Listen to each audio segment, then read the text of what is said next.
Hello. Here. Yeah. There are two of you. Yeah. Brian will be here in a minute. Good morning. Good morning. Yes. I see. I had to turn the lights on, so. Oh yeah. We've definitely. Oh yeah. Definitely started. The days are getting shorter. Yeah. Right. So, how's everyone doing this week? Good. Good. I know. I've got some good stuff to talk about. Oh, good. Yeah, that's great. I started a new job this week. Oh, It's been good so far. I'm just getting started, but it's with the Center for Consciousness Science in the University of Michigan, which I was a part of before I went to grad. Awesome. Yeah. I lost the last bit. She might be frozen, I think. Okay. But that sounds cool. Yeah. Yeah. Hopefully. I don't know. Yeah, who else is? Brian should be back in a minute. I'm still having breakfast. Oh, okay. Hello, Brian. Good morning. Hey. Morning. All right. So, so we were talking about some new things. Amanda's got a new job. And, so we want to do formal updates now, start our formal updates.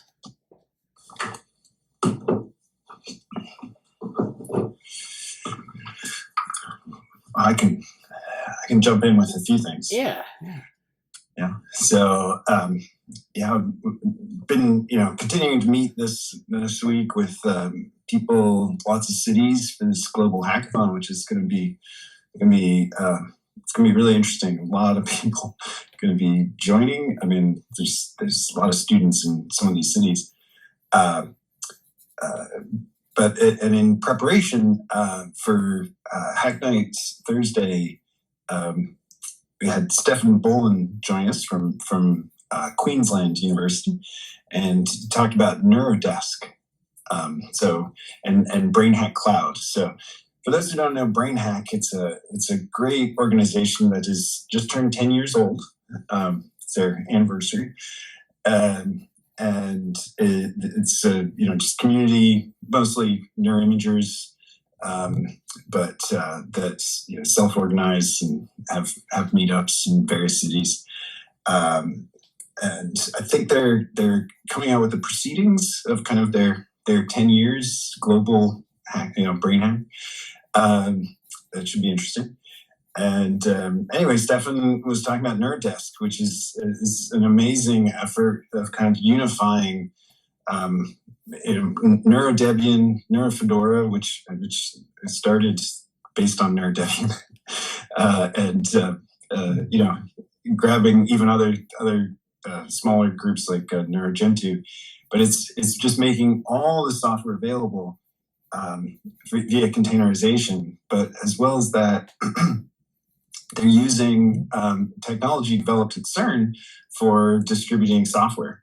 And so they're using CERN VMFS and like a number of other projects that I wasn't familiar with, like Apache Guacamole, which just kind of sounds funny, but is kind of, it seems to be like a unifier around VNC and RDP. So I realize this is like, perhaps kind of super IT, but as one of my favorite interests, it was fun to see like somebody unify so much tech in a really seamless desktop way. So it's like you go to neurodesk.org, doesn't matter what your platform is, they've got an install for you I mean, it's it's basically Docker Podman if you're on Linux.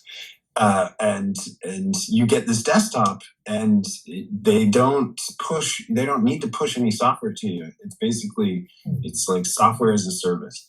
So again, this is something that they did to following CERN, in that CERN had to for processing LHC data. It's the data is huge. The software, the kinds of software that you use to process it is also huge. And so they've had this way of doing it where it's like, do it all in your browser. And the BrainHack Cloud part is really like providing a service in the back end, in the sense that they're using some opportunities that Oracle Cloud for Research is offering, which reminds me a lot of when Cameron Craddock and Pierre Bellic started BrainHack. Is like they were basically getting AWS credits for the same kind of reason, where it's like, AWS was kind of new at the time, and so like, hey, here's some credits, like go nuts. Our Oracle for Research is doing the same thing, and it's one of the reasons that I'd asked Bradley like a month ago, I think. I'd asked if Orthogonal was a nonprofit. Oh yeah. So because there's some things. Yeah, basically, like NeuroTechX, because it's a nonprofit, we could apply for credits, and and I think we could get them. I mean, Stefan was just like, hey, if you want to use this for a hackathon with like several hundred students, like that's totally meets our use case. But I'm thinking now, like, we should apply for credits. Yeah. Like I think Oracle will give them to us. If we have a reasonable use for them, I think Oracle will let us do it, and then we'll just give them to BrainHack. Give them BrainHack Clouds. Because it's like we would just want to use their front end as well. So that was really interesting. And so yeah, if people aren't already familiar with NeuroDebian and NeuroFedora, and you're interested in packaging new things, like that's the kind of stuff we do. But I also want to see what we can do to add to Neurodesk, because it seems like a great resource. Yeah. But other than that, go ahead. Oh, I was going to say, that sounds great. That would be a great opportunity, I think, especially for people coming in as like interns, or other people want to get started in something like that. Yeah, I've suggested it as kind of intro projects in general. I mean, as well as like getting more familiar with just building projects from source code. As another kind of, have you built something from source code? Because there are projects that are super, that really don't fail. Yeah. And so it's a nice way to just get familiar with like using CMake to build something. And so that's the kind of the software end. And then in terms of creating some kind of like weekend data science challenge, it's been interesting to find data sets that we can use. And so there's some really nice psychiatric data sets and neurodevelopmental disorder data sets that we're setting up as kind of process this, but we'll hold back some data to test with in a kind of Kaggle way. So TD Brain from Brain Clinics and Ontario Brain Institute POND data set. So this will be a nice. This is October 29th and 30th for anybody who's interested in joining. And is this because there's I feel like there's at least 3 or 4 threads, and I'm trying to figure out which one we're on right now. Is this all the global hackathon? Yeah, this is. I mean, so we need. A lot of people were like, how are we going to set up computers for people and things like that. And now I'm like, you don't need to do anything. Yeah. like this is so much better.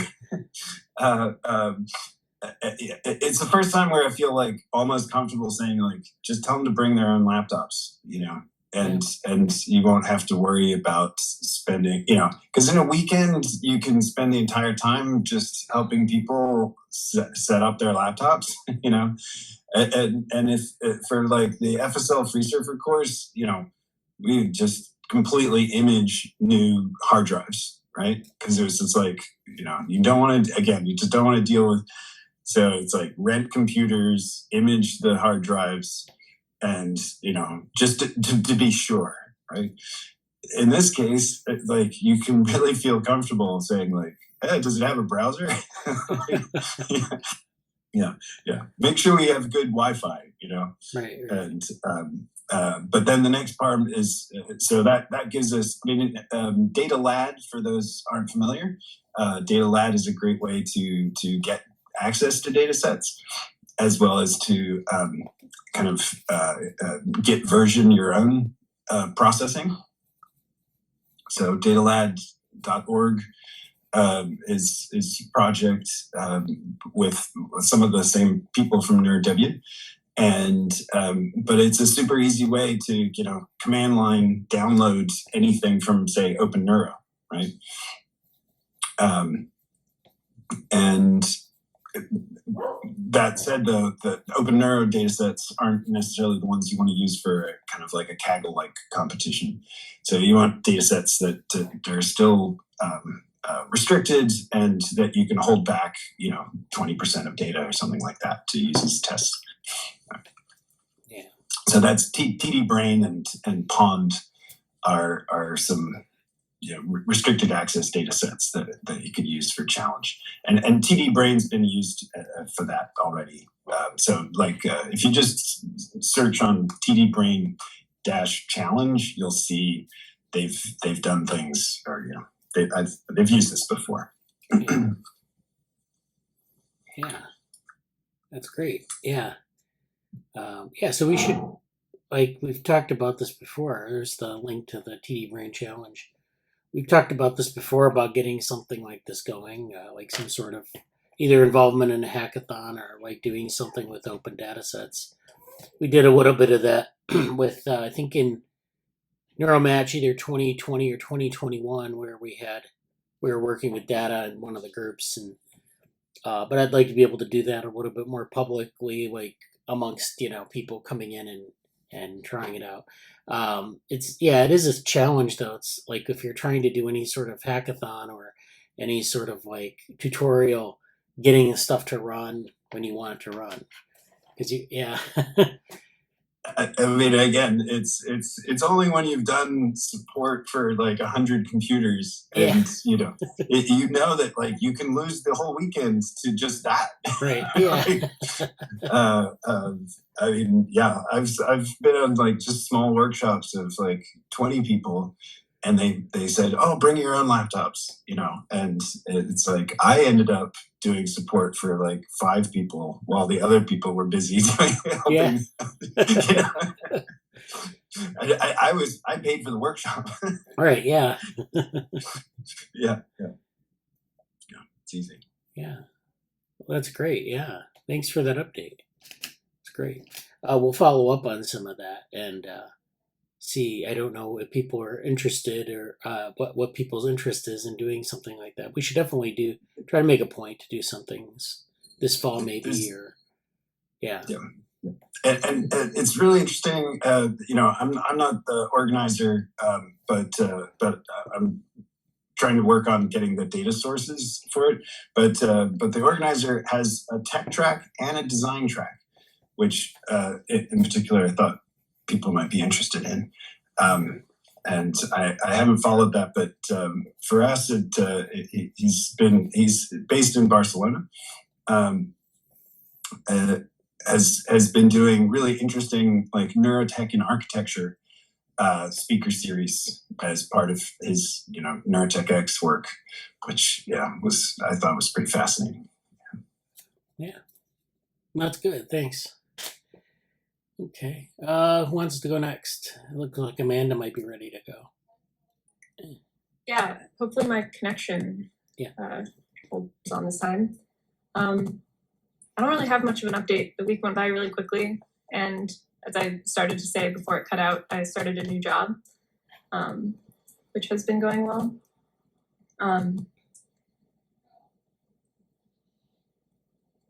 Yeah, that's about it. Okay, We didn't do the cognition features reading group, but I started part 2 of the book, and it's really good so far. Okay. I don't know if we want to start that for the next. I don't know if we want to read the next chapter for the next meeting, but I've read ahead, and it's very good so far.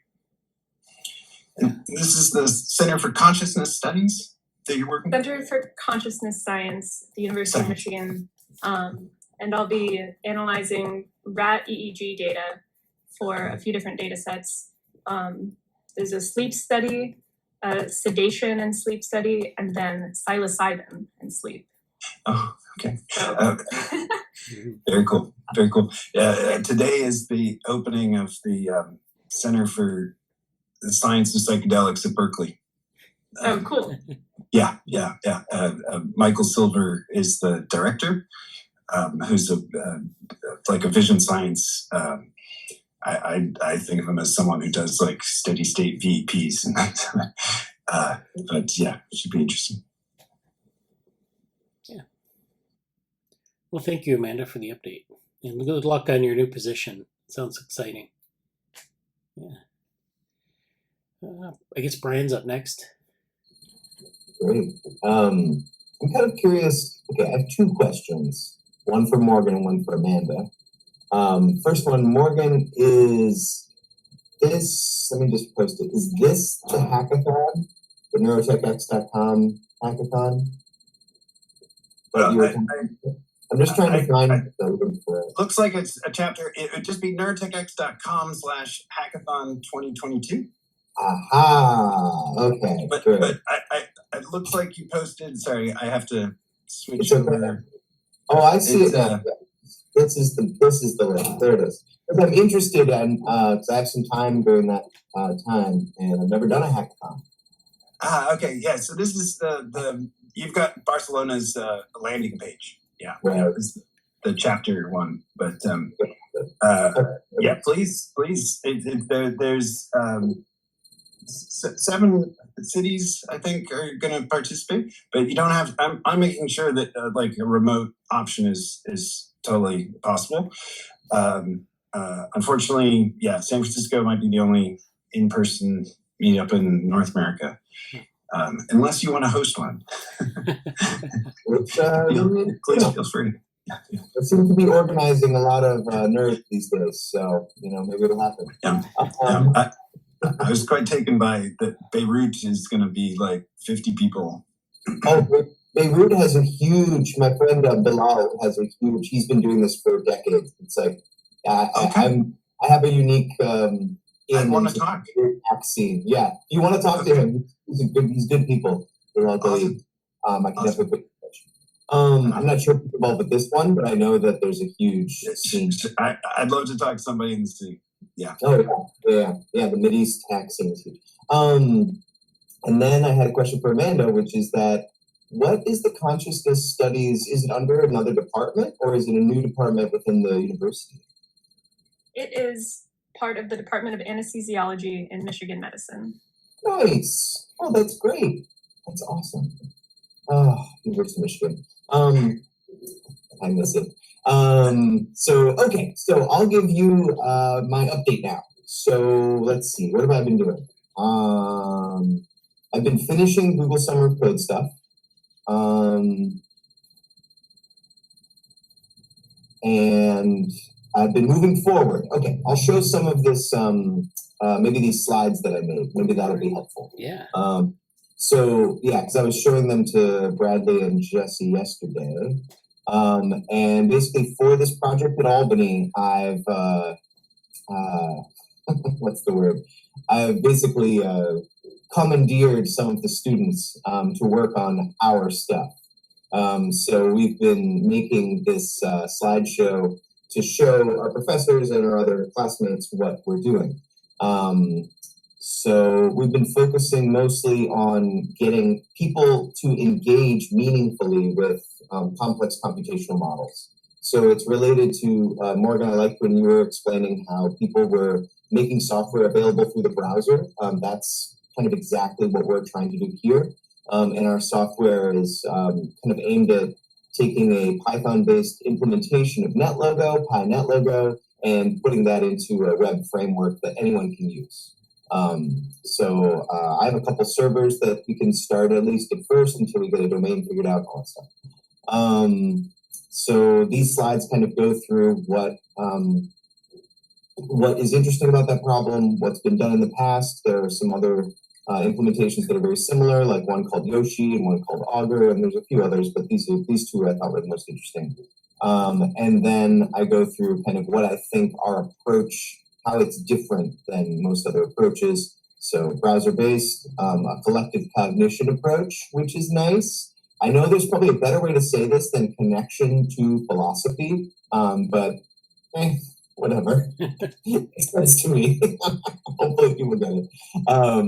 And then this idea of how to visualize these communities, and then a modular platform. Like I think we want to have as many different models of software communities as possible, so that people can try them out on their information.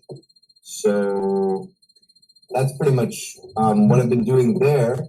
And then the other two things I'm working on are the Intuitionism and Neurophenomenology blog, which honestly I haven't really changed much because I didn't really get much feedback. So I'm kind of just continuing to read about both of the subjects and kind of compare terminology and try to find a direction to go until I feel satisfied. So that's continuing, but should be done. It could be done today, honestly. I'm dragging my feet with it because it's kind of fun.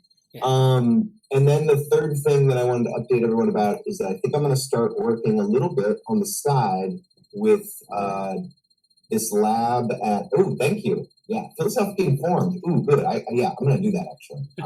Because that's more accurate. Philosophically informed. I'm adding it to my slides right now. Thank you, Amanda. That's perfect. So I'm starting to get involved with the lab at University at Albany called here, I can share their website here. The Data Management and Mining Lab, which is headed by this handsome Bulgarian man named Petko Bogdanov. And man, their papers are fascinating. I think I'm going to start working on this dynamic graph mining project that they have, which is just totally wild stuff. But what's interesting about it for our purposes is that it's, if you look through the paper, really what it's all about is kind of taking situations like a community. Here's my math. Let me see if I can find some pictures.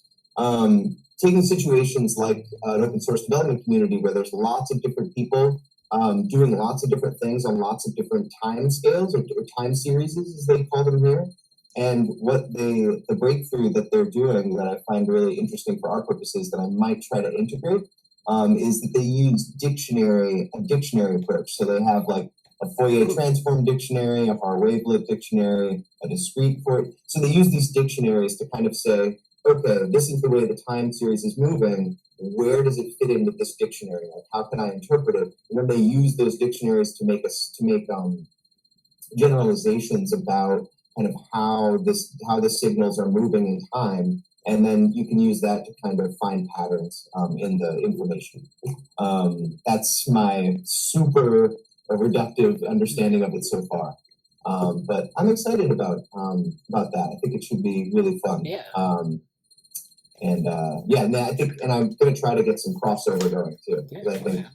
I think they're very math heavy and very not a lot of concept going on there. Right. Yeah, that looks great. Just it looks like you've got your hands full this fall. Yeah, and I'm starting an internship at New York State, so that'll be. I'll have a desk and everything. The state of New York, you mean, or? The state of New York. Yep. Okay, yeah. I'll be working for the state. I had to do fingerprinting and background checks and all sorts of stuff. It was fun. Okay, yeah. Are you with a specific agency, Brian, or what? Like, because I've done a lot of stuff with the state of New York. Oh, cool. Yeah, so I'm working with the PeopleSoft people. So they asked me what I wanted to work on, and I was like, well, do you have anything really weird that like only New York State would have? Like, yes, we do, actually. We have our own internal programming language called PeopleSoft. So Is it for like soft people? I'm excited. I hear about that because I've worked like sort of technically in an IoT department, but it was more like on the website of it for me. What do they use it for? Like I hear about PeopleSoft all the time, but it's sort of like I don't know if it's actually for like human resource management or it's like an actual language that they just have for other stuff. As far as I understand it, it's for all internal like programming stuff. So it's for HR stuff. It's for communication between departments, things like that. Yeah, that makes sense. My only advice for you, and I don't know if you worked it before, but like,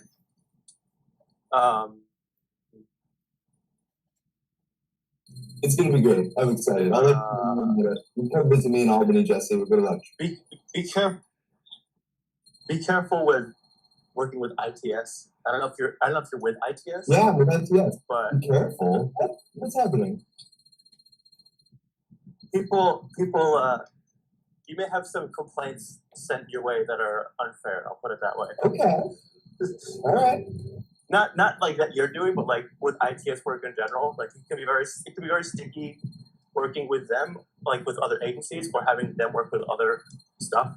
So yeah. Okay. Anyway, more about that later. Yeah. But yeah, all this is amazing overall. Yeah, it should be really fun. And you and I have to meet soon at some point to talk about all sorts of stuff. So let's do that. But that's my update. Yeah. And I like the fact that you're like I've said that too. Like, do you have something unusual? Yeah. What are you looking for? Oh, sure. But... Yeah, but whatever it is, make it weird. Whatever the weirdest thing you got is, that's what I want. Because I've done web work for decades now, and I'm just so sick of it. It's so fucking boring. So yeah, it should be really fun. So. Yeah. Great. Yeah, I guess Jesse, if you are available to give an update, I don't know where you are right now. Sounds like you're in a moving vehicle.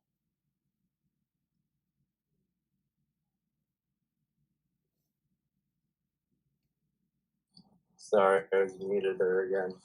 I'm attempting to set up my shop by the water because it's actually it's the warmest day all week. I don't have a whole lot to say this week. The short version is I am going to Seattle in a few days for We Robot. The posters are pretty much set. Let's see. Yeah, I couldn't do anything Wednesday. Some stuff came up. And it was in some ways it was kind of a long week on a personal level. It was just a long week of sorting out a lot of different things and going like trudging through very slow moving stuff. But I'm really excited with a lot of the things that are happening with everybody. Like a lot of stuff's going on. Like I'm happy about the reading group. I'm happy about the message project. I'm happy with a lot of the Brian stuff. I'm happy Amanda got a good job. And even like NeuroTechX stuff, I may be able to go to that too, depending on some other stuff. I have some opportunities upcoming to travel and go to some conferences. One of them, obviously, there's We Robot, but there's a few other ones that are sort of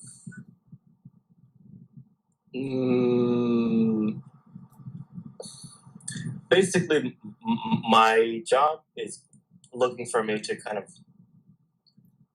try to really keep track of and understand certain developments regarding technology and potentially healthcare related stuff. One of them is in Florida in like later this month, and it's like Hero Health something research organization. I don't know if anyone's ever heard of that. I'm not sure if it's really good to go to. I'd rather go to something that's a little bit more like academic-y than a lot of conferences that I'm looking at right now seem to be kind of industry / product based, which is okay, but it's sort of like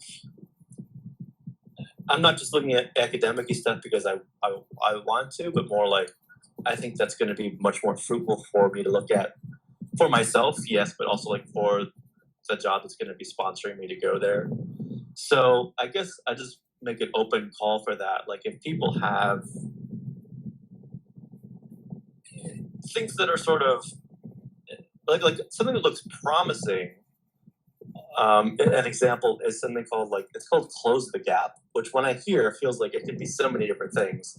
But Close the Gap is actually the name of a conference about assistive technology. And I was like, oh, they have some really future-oriented stuff there, or at least one or two. And one of them is of course, cognition, which is what actually Morgan mentioned a while ago. The Andres and someone else is apparently going to be at that event. It's in Minnesota in like October or something like that. So like an assistive care technology centered conference. And some of it's pretty future oriented. And cognition is the one that has like it's kind of like a BCI / augmented reality headset, and they're doing a lot of really innovative stuff for how someone with the headset can like manipulate different interfaces and communicate and stuff like that. Yeah, so I may try to go to that one, but I'm not. It's tough because that feels like it's just in the cusp of what I'm looking for in terms of. It looks like it's going to be a place to demo and talk a lot about how to manage, like how to be like a person in the field using, assistive technologies and whatnot. And that's cool, but I'm trying to, the waves are pretty strong here. Yeah, I think it's the closest to the river I've been, so don't mind that. But I don't know, like I'm on the lookout for these things that I can do that are sort of like, I feel like the camps that I'm looking at mostly are a little bit of stuff for computer vision, which would be cool, like and healthcare or health tech, maybe something with audio, or like audio parsing. There seems to be a lot of things swelling up around a little bit of like NLP stuff, but both audio in terms of like, I mentioned sort of the nonviolent communication app stuff, and I mentioned, well, there's another project that's like about parsing specific like signs of certain things that would happen in a care setting, and like how to parse them out. So those things are kind of on the radar, but then, I mean, so it's sort of like trying to figure out what I want to do with this travel stuff, because I have some options, but then I want to make sure that like, I don't want to just I don't know. I want to be a bit selective about using my travel opportunities, both for my sanity and for the sake of like, it's hard to kind of try to find the exact right stuff that I want to do, because there isn't a lot of conferences that are really about exactly what I'm looking for. So, ideas are welcome as always. Outside of all that stuff, yeah, a lot of like lab manager stuff this week. I'm really excited to see that the UAlbany stuff continue the way it has gone. I think that's great. And again, it's cool to see kind of Brian like I know some stuff about Albany. I know about New York State. I know about like I haven't known a lot about the other internship, the math heavy internship. I haven't seen that group much before, so I was curious to see more about them. But no, it sounds good. I think there's a lot going on, and I think that'll be, you know, it kind of reminds me of a lot of things, so that's cool. The only other thing on my radar is I think I'm gonna try to just email or Slack some folks. Like Hussain messaged me a few times about like I guess the book review and other stuff like that. But between that and Himanshu, just to kind of get a little bit of a summary for the Google Summer of Code. I kind of jokingly call it like the exit interview for that stuff for the summer. But I think that's it. I feel like I'm a little bit distracted by stuff here, so I apologize. But I think that's mostly it.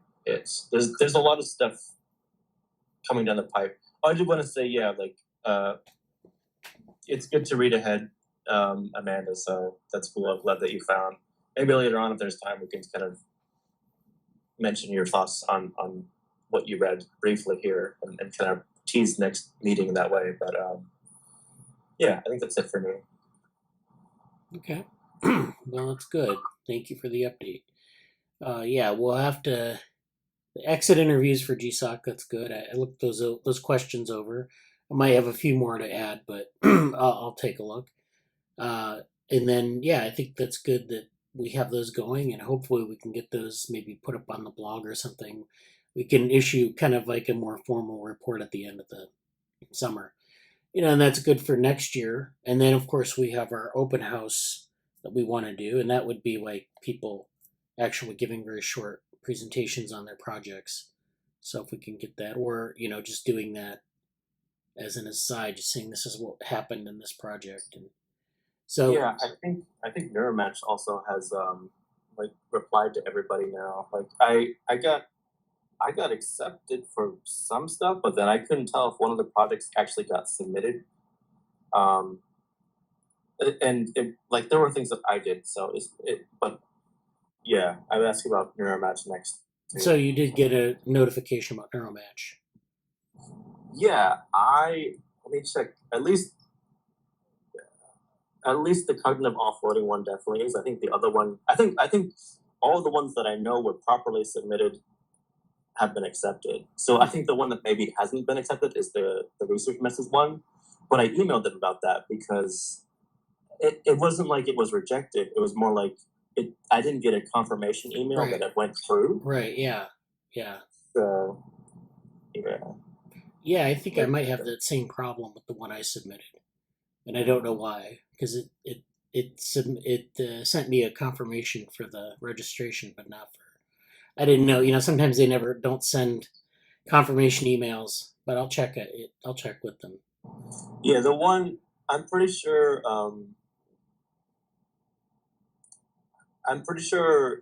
Cognitive offloading, and then the third one, I forget what that actually was.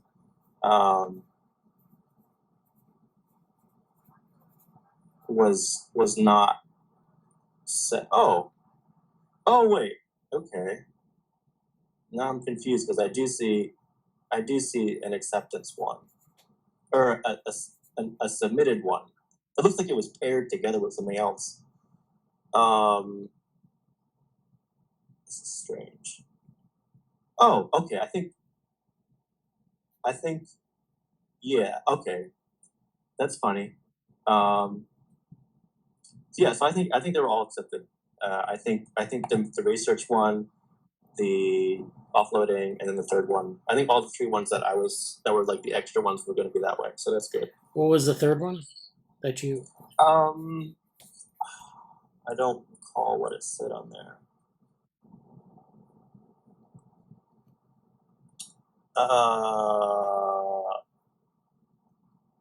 Was it the layers one? Yeah, that was the one. Was one. on the doc. Whatever one was on the document. Yeah, like the set of 5 of them or whatever. so that was accepted. I didn't get any emails about this, so that's I was trying to track them down, but I couldn't find it.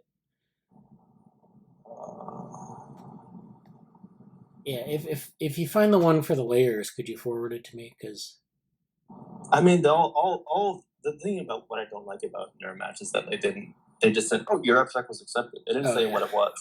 They just had like your name, and I was like, okay.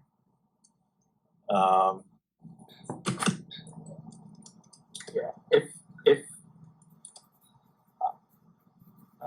here we go. Is this the... I'm just trying to find that document that had the free things on it. I can't find the link to that for some reason now. Okay. So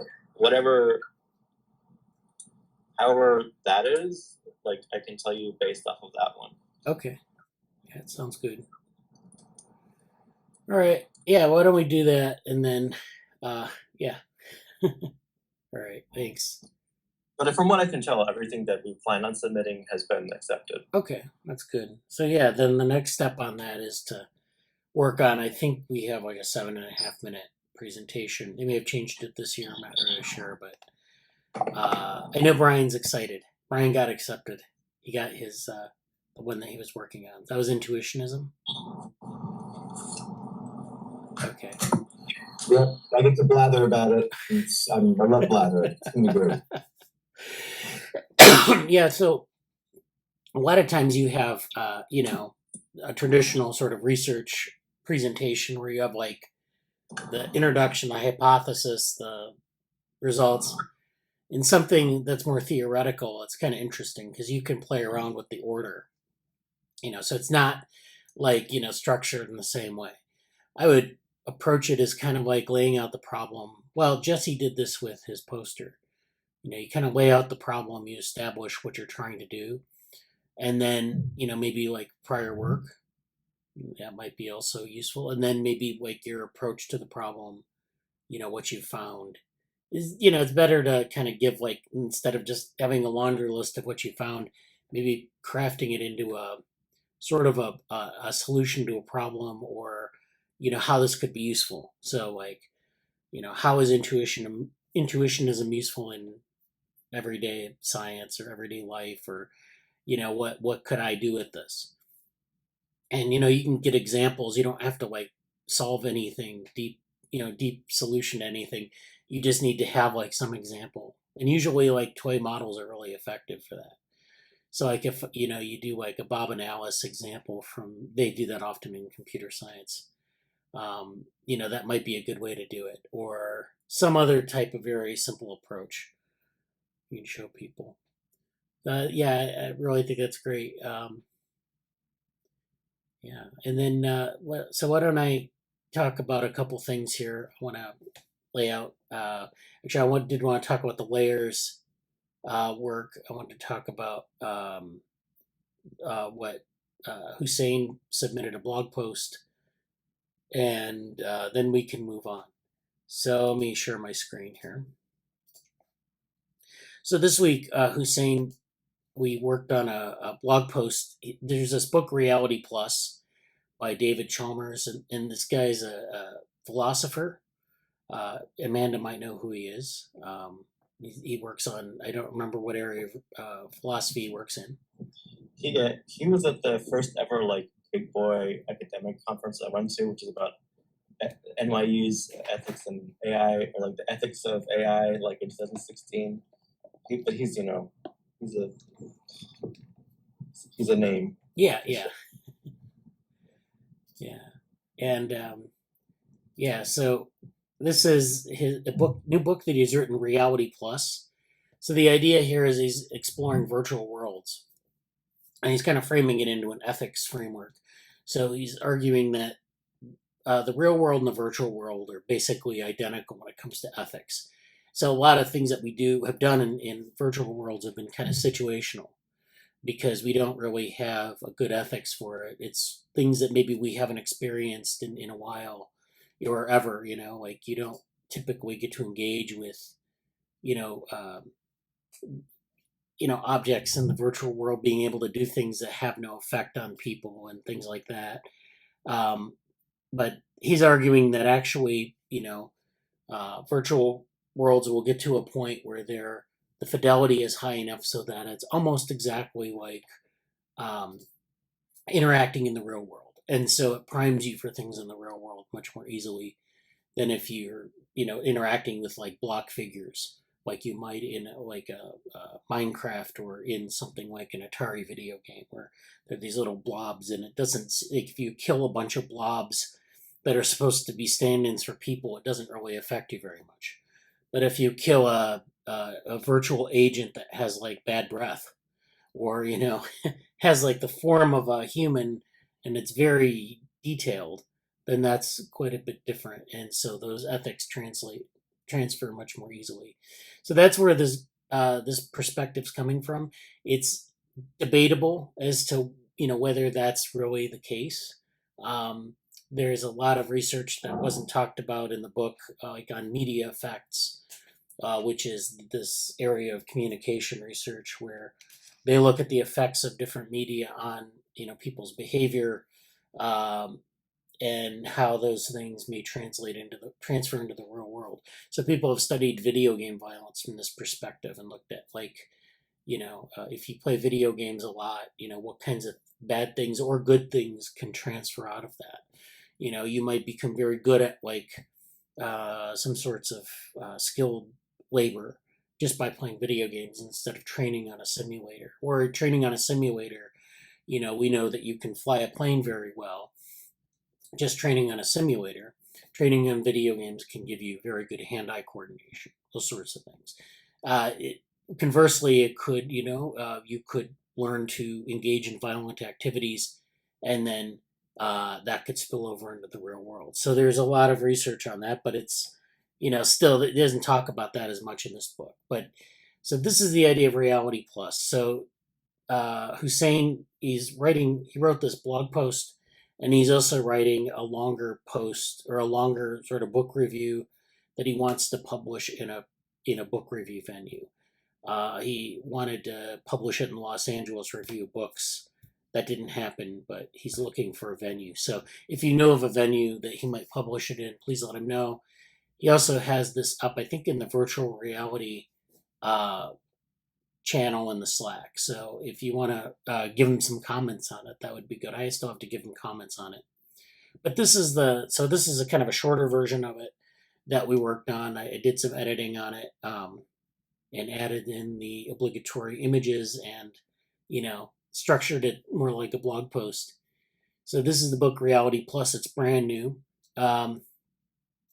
So it kind of goes through the claims of ethical and moral equivalence of these two different worlds, the virtual and the real world. You have all these behaviors, and one of the things that Hussain talks or sort of focuses on here is this idea of these very what you might call unspeakable acts, like murder, rape, pedophilia, things that we wouldn't accept in the real world, but that we have examples of video games where they've been designed for people to do those things in the virtual world. And so the argument is kind of like, is this moral? Is this ethical? And so, some people say, well, if you have something like murder, like in Grand Theft Auto, you can murder people, you can like burn down buildings, and there's no consequence because it's a video game. So is that ethical? And then the answer that Chalmers would give would be no. But you could make the argument that since it's in a virtual world, you're containing those urges in a virtual world, that maybe it is ethical, that, maybe you don't transfer that into the real world. So, he asks some questions about like, why are some virtual acts taboo, but others more acceptable? So why is a game about rape, which they've actually had a couple of games that have been pretty controversial, or, racist attacks on minorities, there have been a couple of video games that have been made on that. Why are those things taboo, but virtual murder more acceptable? And the answer is not clear. Although we know that, like in television and movies, there's a lot of murder, but it's ritualized in a way that doesn't really kind of, expose you to the full scope of the murder. So, people, when you have like someone in a shootout in a movie, they shoot their opponents or they shoot the people, the bad guys or whatever, and they just fall down there's no blood necessarily, and it's more like a statement that they're vanquished than like actual murder.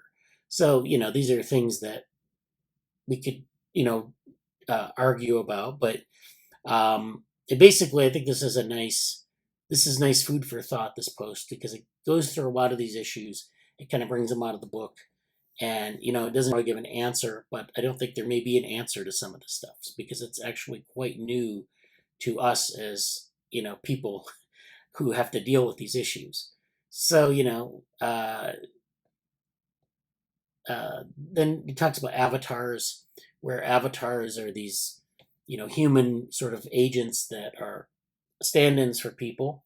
So you have an avatar, and it may or may not look like you. It may or may not be the same ethnic group or gender or whatever, but you have an avatar.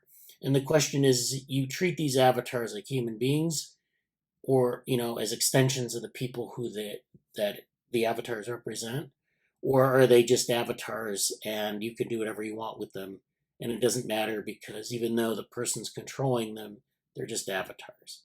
So this is another issue. Chalmers might argue that this is the avatar needs to be treated exactly like the human being because it's an extension of that human being, and so there's no distinction between the real and virtual worlds.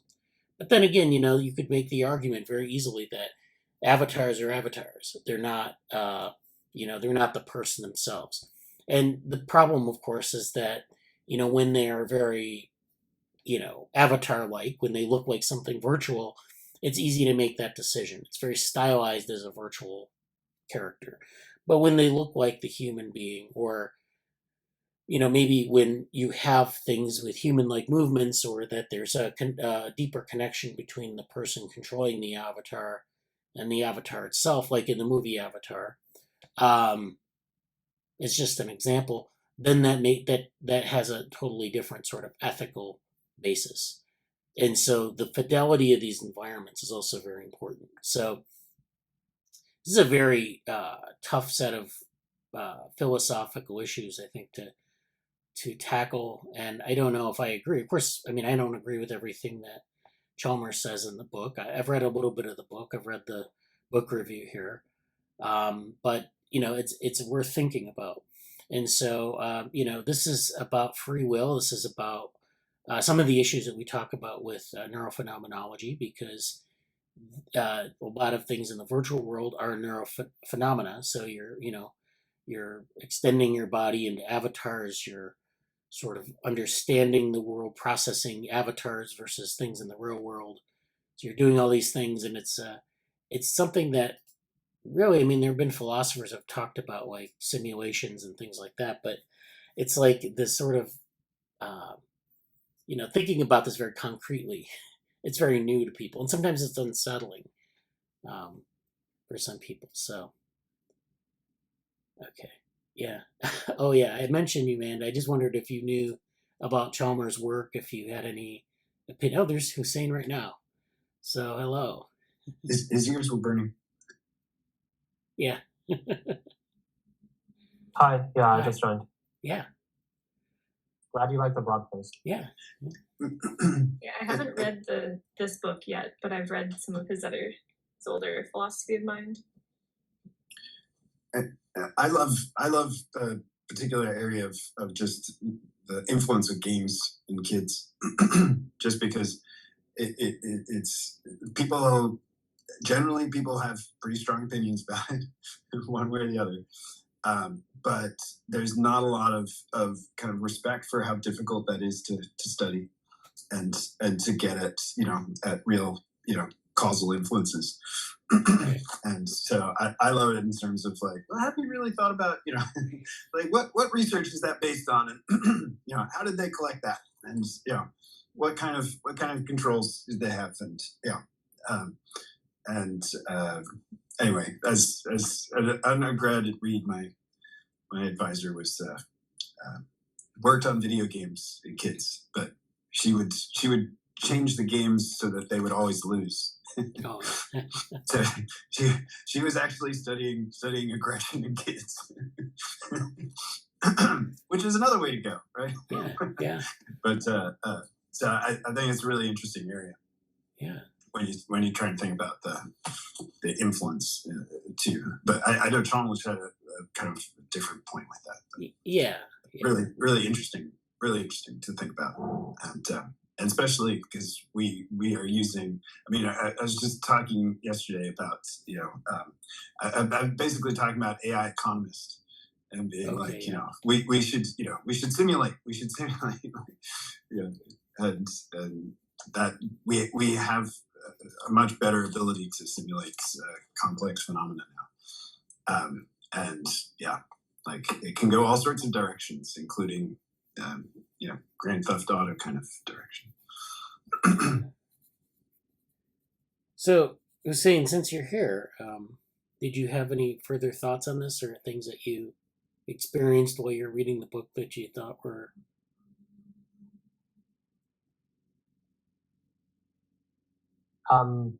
Anything that I thought was interesting? Yeah. Yeah, I mean, or with the blog post, which the blog post isn't really so much about the book, but more about games or what you can or can't do in a virtual environment.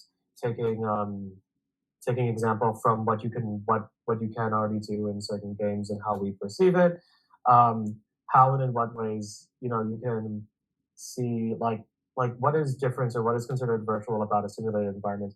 Okay, so Chalmers' book, which I posted my book review, the draft of it. Yeah, I don't take it's it's a well-written book. It's relatively easy to read. It's good, but I have my issues and my arguments against him as well. And he's just first of all, I'm actually still a bit confused on legitimately how to characterize Chalmers himself. Like he's a Platonist. He's definitely idealistic. Um, he's not a physicalist, but he endorses what I believe. Okay, from what I've studied about him and from what I've read in his book, he espouses this sort of property dualism, like on the theories of the mind and the theories between the mind and the brain. But just about the book overall, it seems like many of the questions he poses aren't so relevant to the types of virtual reality and virtuality that he claims to be sort of arguing about. Like,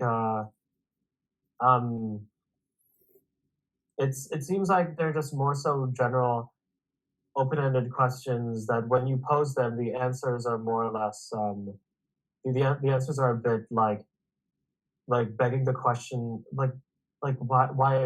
why must someone answer those questions to begin with, when he characterizes like saying like, oh, in the future we're going to eventually get to the point where virtual reality and reality, or the virtual world and our real worlds, are indistinguishable from each other. And then many of his questions aren't really so necessary to be answered to begin with. So unfortunately the book review got rejected by the Lost Art Books, and they just politely and professionally rejected it, saying the writing wasn't strong enough. But I'm definitely going to keep polishing it and editing it and see if I could publish it elsewhere. Like, say, there are many outlets for book reviews, like Hedgehog Review and other places. So, like, even as just more philosophically though, for those of you who are inclined to think about things sort of those ways, Chalmers describes opinions and arguments like on this conceivability hypothesis, that we can imagine ourselves being conceived like as a silicon brain, completely that way, and as a silicon brain being uploaded onto a chip, and we can see like the sort of like uploading process that we might have to go through, and imagine what sort of like how it would be like for the brain to be transferred onto a computer chip. And it just seems like his arguments don't quite capture how he characterizes the mind and the brain. It's just not as strong as it needs to be. I'll just say that. So when forming those arguments. Yeah. I see Amanda nodding. Any comments? Yeah, I don't know, even like the first time I read Chalmers in like undergrad, I remember thinking like, just because we can conceive of something, why should that be evidence for its possibility? And I still haven't like gotten a good answer for that. So it's interesting that that's still an important part of his most recent work. I mean, yeah, like similar to like the twin Earth thought experiments, and like why bother entertaining those to begin with? And like if something's real, is that so dependent on its own on its inherent substrate, on its inherent substance? And how and why should it count on that to begin with, and determining what's real and what's virtual? So yeah, I hope the blog post wasn't too I don't know, insensitive, because it was some touchy topics, and I don't mean to be so like flippant about issues like that, but Oh, well, I think it's fine. I mean, it's is like you got to be a little bit careful when you get into that area. But I don't think you're advocating for anything. I mean, it's yeah. it's fine. Yeah. Okay. So I have a question that's less interested in what Chalmers actually thinks, but more like I'm curious if he brings it up in this book or how he talks about it in the book, because it's something that may come up elsewhere. And I'm curious because I don't know, I've only seen the blog post so far, so I may be referencing more the post than Chalmers or whatever. But like there was sort of like the notion of, oh well, something happens to a real person and then happens to a digital avatar that's the same thing. And I'm curious, like, does Chalmers go into how different it is for like how would I say this? Like the difference between if I like I'll use myself in this example. Let's say in GTA, Grand Theft Auto, like one of the fighting role playing games, whatever. There's a character named Jesse that's sort of like me, right? And then he's like a bad guy, and then you eventually like fight him or whatever, and you shoot him or whatever, and he dies. And like, how like what's the degree of like, is there an account for how much like personally I am attached to or like put myself into that character? Because if I'm like an NPC that someone else made in a universe, or someone in my likeness or generically of my likeness is used there, that's sort of like one thing. Versus like if I made my own character that's like myself, or like my own, whether it's about my name or not, like I put a lot of my personal self into the creation of this avatar. How is that? Does he talk about the difference along those lines at all, or is that like not that kind of not a point that he focuses on in terms of his views of stuff? Yeah, I mean, so okay. So imagine like me killing you in real life, and we talk about the notions of responsibility and everything, like, that would be there. Like I acted out of my own free will. I have the agency and responsibility to not inflict harm upon you. He talks about just those fundamental virtues, those fundamental like features, and how and in what context could they exist in a simulated world. And so like, like that's the way I go about answering that question. Not so much in terms of like personal attachments that you might have in the real world compared to that simulated version of Jesse. So that's he would go through examples of, say, like oh, take like the twin Earth thought experiment. If you're familiar with that one, that's the one where you imagine you imagine a completely identical version of planet Earth somewhere where everything is the same, the same like people, or maybe the same people, but like everything is just sort of by nature of its own physical sense. Everything's physically the same, but water is not H2O. You refer to it by XYZ. Like that's one example. And then so building off of other like thought experiments, and like going through the questions involved in what makes those things different, how they might or could constitute some sort of reality that could be different. Would what our own ethics itself be different? So that's how I would answer the question. That's how Chalmers would answer the question. So okay, cool. Yeah. Thank you.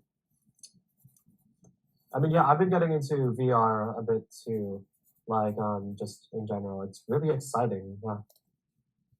I think that's something that I feel like at some point it may be good.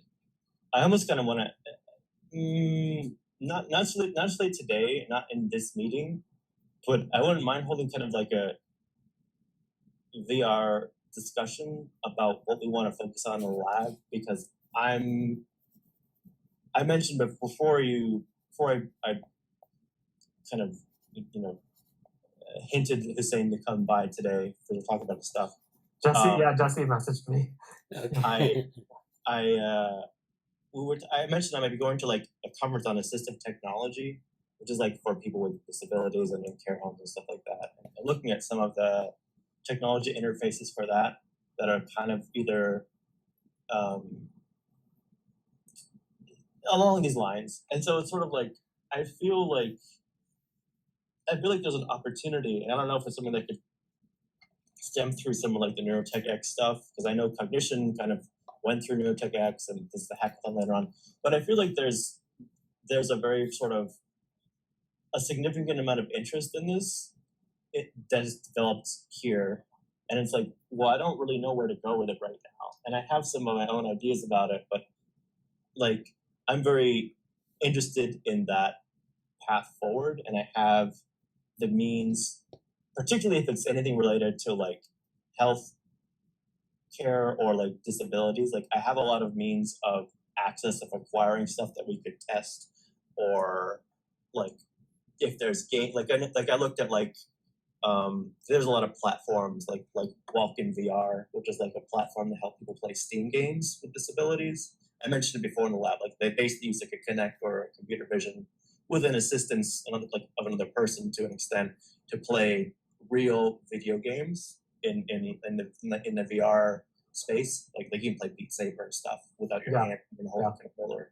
Like that's like I've looked a little bit at that. I haven't demoed it personally, but like I've looked into what it is and if it's applicable in some of the situations that like. Do you think using a VR could be relevant to the research for oral? For what's going on right now? I've never seen applications between NetLogo and VR before. I did look around, but oh no, not. I wasn't referring to like the summer of code stuff per se. Okay, but more like there's. I think sort of the most relevant to oral exactly right now is like just like methodology stuff, because we're kind of there's sort of this open-ended question space of like how can we use virtual reality stuff in its current form, which is fairly to test like some things in like either cognitive studies or behavioral stuff or whatever. And where do we go from there? Like I know I haven't really read much of their stuff yet, but I know like Shimero supposedly like, oh, we've done a bunch of stuff with VR testing, and like a lot of people use it, but like I don't have any experience with that at all, so I don't know anything to say about like, oh, here's how they're using their VR to test this certain aspect of like embodiment or whatever it is to look at. And I know Bradley's done a little bit of that in the past, but like I don't know, like I don't have a clear destination in the future of where to aim at. But I feel like it's come up here enough times where there's, people are looking to kind of go in a direction. So. Yeah. Well, I mean, what I would say is that I think outside of like, it's kind of indeterminate as to how to use VR. Like a lot of people, well, look, in cognitive science, they use it for a couple things. They'll use it for spatial cognition. So you can set up a space where people can navigate to different landmarks or to different things, and you can test things spatially that, if you just sit in a chair, if you just had an experiment in a room, you'd be limited as to how you could do that experiment. But with VR, you can actually create a rich set of landmarks. You can navigate virtually, so you can, test out hypotheses about how people navigate, things like that. So it's very useful for that. And there have been a lot of papers in that area. There are other papers where people look at motor control and like especially what happens if you change the sort of the gain on motor control. So if you give someone a virtual object that is different from the physical properties of the real world, how do they compensate for that? So, that goes back to like the prism experiments with where they would, this was in visual perception science, where they would take like a pair of glasses that were like prisms and people would wear them. And then they try to do things like pick up a coffee cup or, pick up a pen and start writing. And of course, the visual feedback is distorted. So if that's distorted, how do you compensate for that? So, those are sorts of things that have carried over into VR. And then people have used them with animal models. So they have different types of VR for like fruit flies, for mice, for rats, and it's basically just like and for bees, where they have compound eyes. So it's basically like some sort of visual illusion that they create in an array, or they create like a sensory motor bubble that they put the animal in. And there's some really interesting ways that people do this, but basically to break that sort of connection between sort of sensory motor feedback and some of the visual feedback things that you get from stimuli. So it's really some interesting domains. Now, how do you use it? Well, that's the thing that we don't know exactly, because it's not been really in use that long, especially for high fidelity stuff. So, is it good for like dealing with social interactions? People have done social interaction studies where you talk to avatars, but largely because of the fidelity of the avatars, you're really measuring like how people relate to virtual objects versus real objects. It's not something you can necessarily say is going to translate into the real world. If you have yeah, I'm sorry. go ahead. No, go ahead. There's a startup here by another PhD student here at the University of Toronto called Silico Labs. They put forward they're advertising their no-code software based in Unity called Experimenter that lets scientists perform experiments in real time without need for programming, without need for code, performing cognitive science and psychology experiments. So instead of bringing people into the office, into the lab, it's called Silico Labs. If you guys are like looking it up, Silico Labs. Yeah, I'm acquainted with the CEO, Kyle, and I actually did help him a little bit.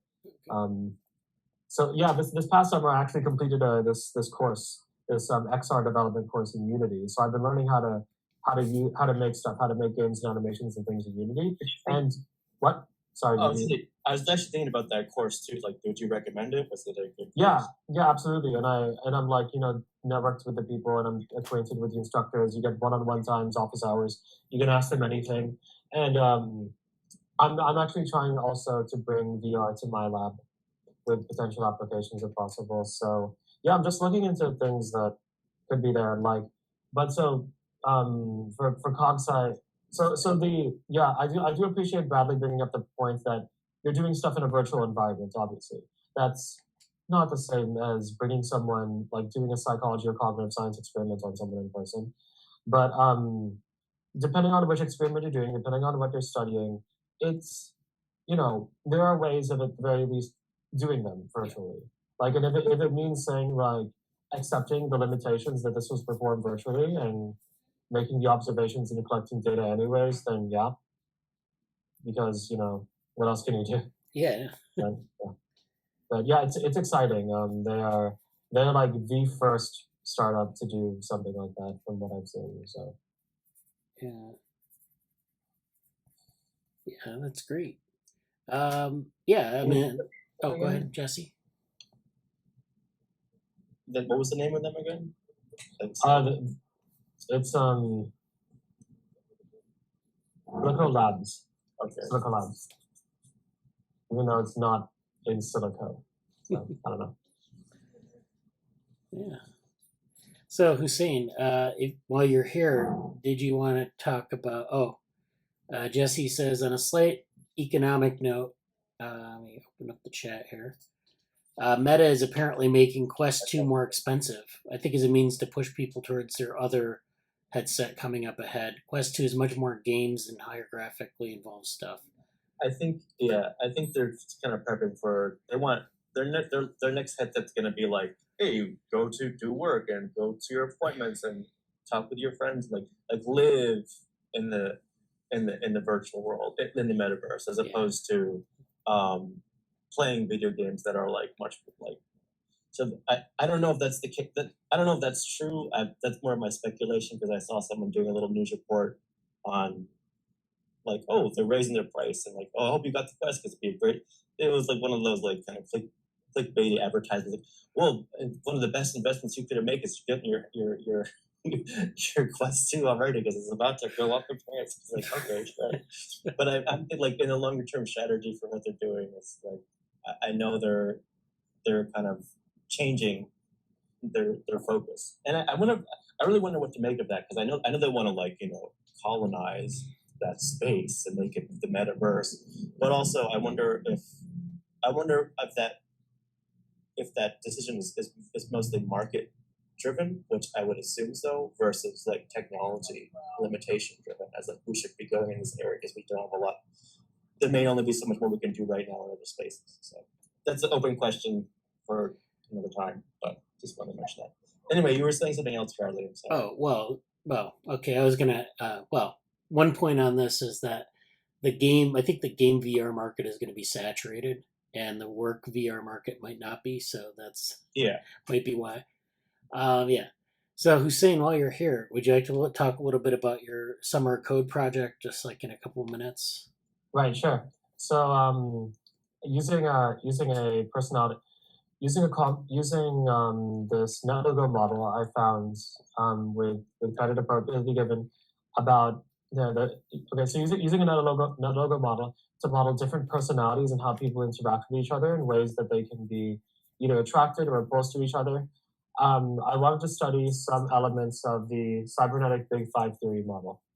So basically, defining with this model that has people defined in terms of how attracted or opposed they could be, and how likely that is to happen, you can observe what sort of groups form over time. And that's basically it. And I was hoping at least and the write-up basically succinctly explains some of what cybernetic Big Five theory is and how it's relevant to the law of requisite variety, which was overall what I was intent on studying to begin with.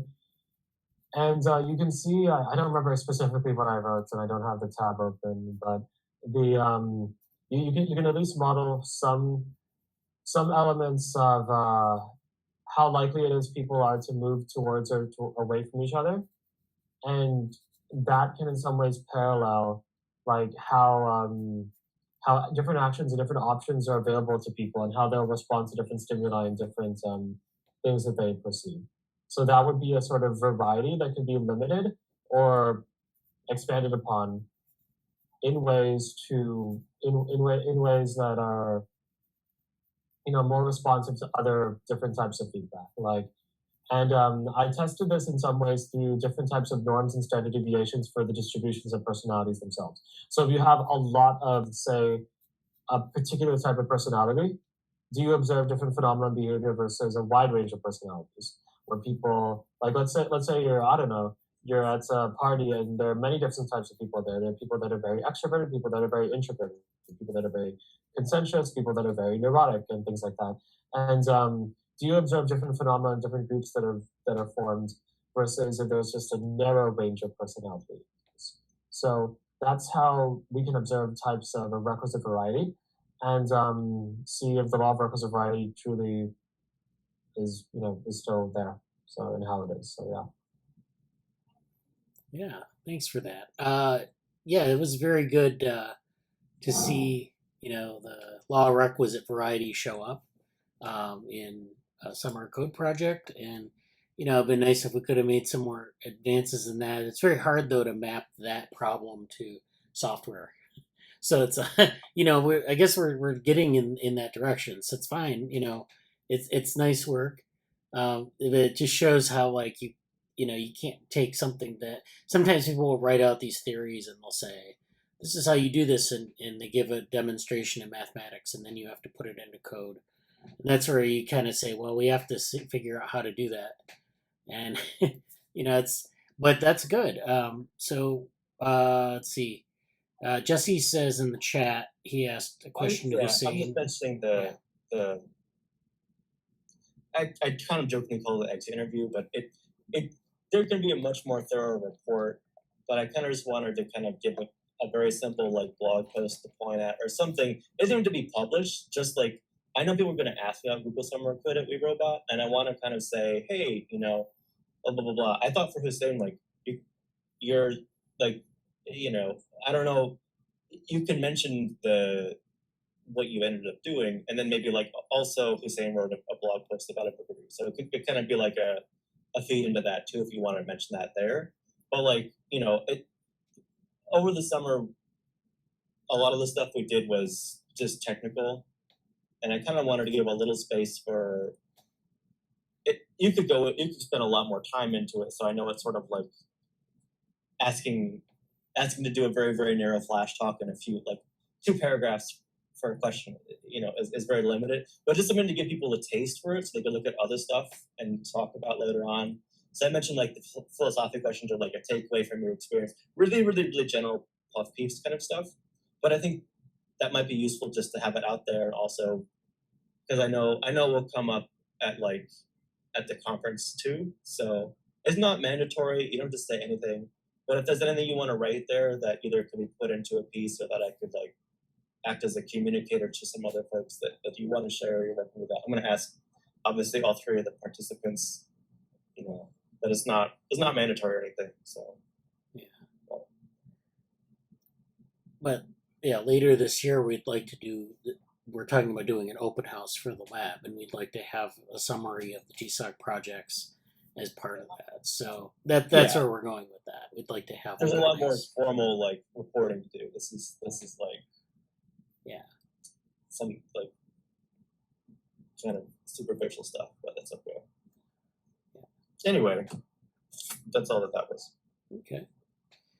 Well, yeah. Okay. So thanks for that was a nice discussion on things, VR and on ethics, and I'm going to talk a little bit about the submission, the layers and fold submission to NeuroMatch, and it's actually coming up for the BICA conference, which we're also participating in. And then, was that? I saw a couple emails about that. Yeah. I don't know. Like, well, I'm taking care of it. Just like everybody, because they were kind of like, "Oh, you have to urgently schedule this thing," and I'm like, "Okay." Oh, I'm taking care of that. That's fine. So yeah. Yeah, I thought so. I'm like, yeah. Anyway, that's good. All right. So yeah, let me share my screen. So Hussain is talking about his posts that he's done.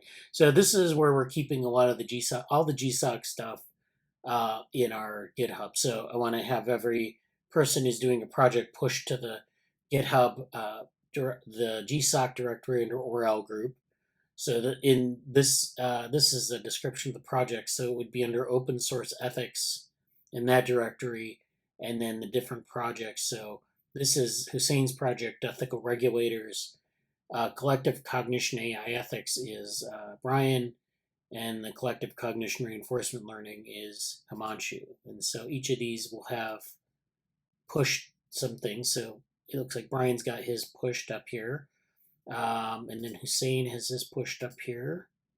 So, I mean, this is, and then I think he has a blog post here, which is what he's submitting as sort of his cover to GSOC. And this is where you can learn more about these things. So we're going to keep all this. This is going to be a permanent link to this material, so people can reference it in coming, years coming up, that it has a permanent home on the web. And Brian was talking about a side note. Last week he was talking about having a place to host things for the fall project that he wants to work on. And I would suggest using GitHub, because GitHub actually has not only these repositories, but they have an IO that you can set up on. And we have an IO for ORL group. So we can, host things as in a static. You can use GitHub as a static server for files if you set up an IO. So this is our ORL group IO. And Jesse's been managing this mostly. This is like, we have a landing page that's set up here. but you can host things under different directories in the IO. And so, it just basically renders a website and you can host things. They have to be static things. You can't do dynamic hosting on GitHub. So I just wanted to point that out to people, just to give them an idea of where things will be from the outcome of GSOC. Now, as for this layers and folds submission to NeuroMatch, this is the thing we've been working. I think I showed this paper to the group maybe several months ago, and it's been accepted in the conference proceedings of BICA, which is this conference on biologically inspired cognitive architectures. It's also been accepted to NeuroMatch, I take it, and it's just going to be a little bit different version of this talk. So I've been setting up the slides for this, and this is an example of these layered architectures. It's just kind of a schematic. It's not really, it's just kind of a thing to put in here. But the idea is that you're building these layered architectures where you have different levels of representation. So if you have a computational model, you have sensory, and if you have an agent, and the agent has some sort of internal model, you can just have like a standard set of sensory inputs in a model that you train. And that model may or may not be representationally rich. So like a neural network is not representationally rich, but like a symbolic architecture is. And so what we do here is we have these layered architectures with some geometric shape around them so that they have some definition around each other. So there's an element of geometry to it. There's an element of exchange between low and high levels of representation. And it's sort of, if you've ever heard the term neurosymbolic models, that's kind of what this is. So that's where we're going with this. We take inspiration from biology.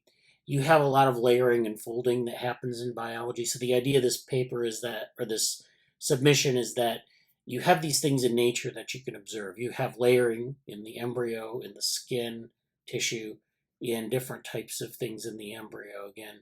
That involve layering. So you have different layers of tissue type, and they're functionally interconnected.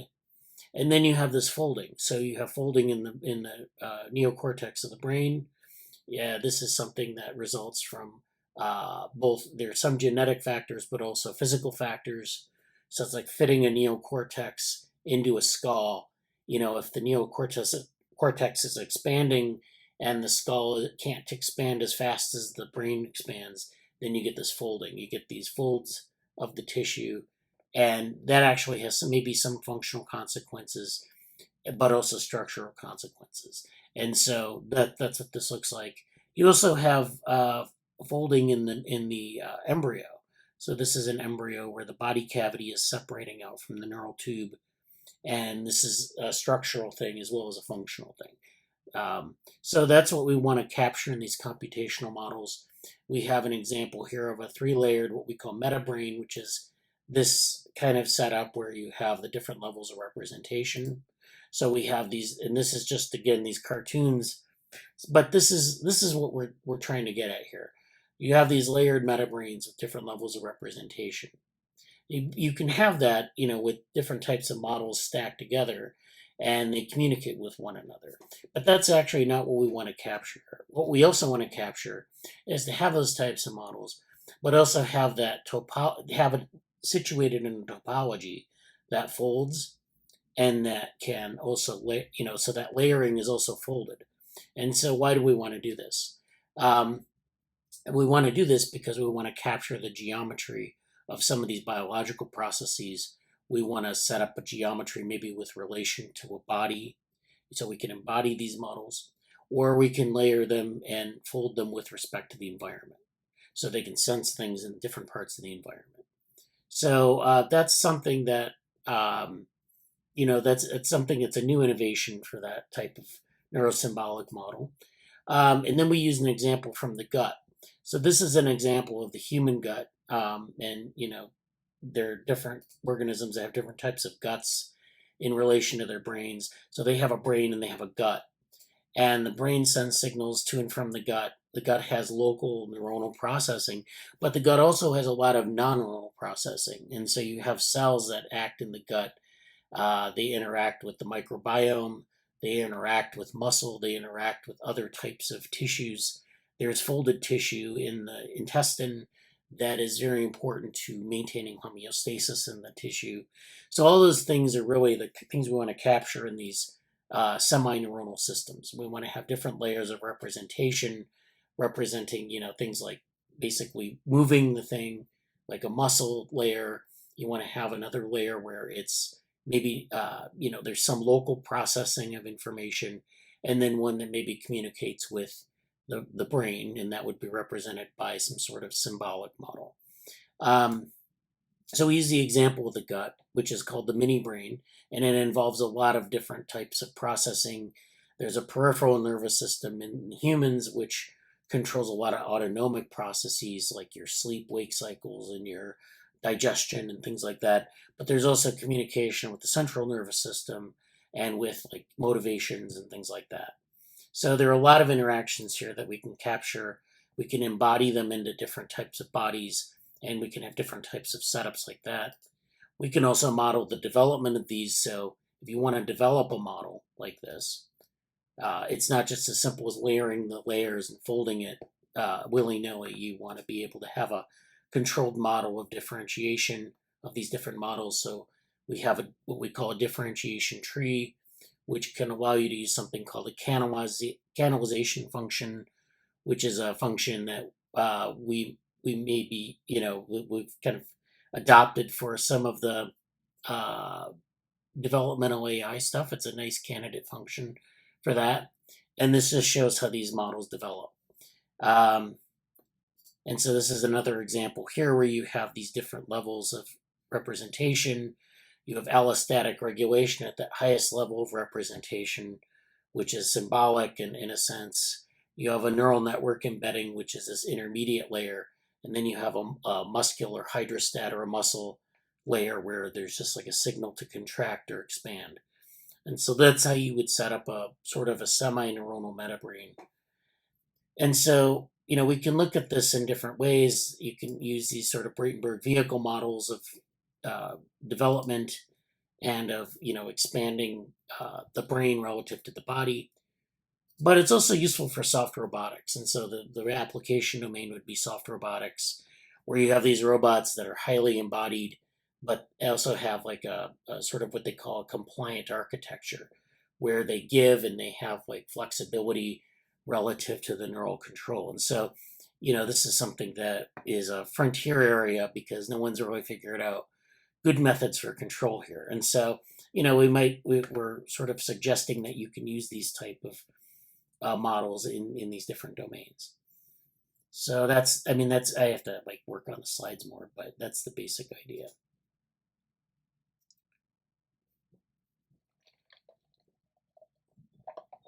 Do we have any comments or questions about that?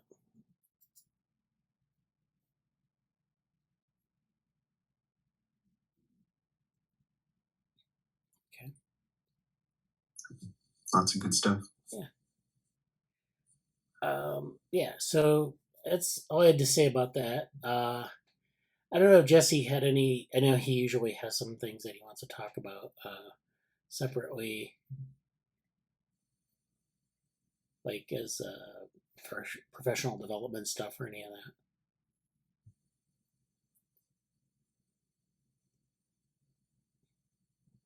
Alright, maybe. that. Okay.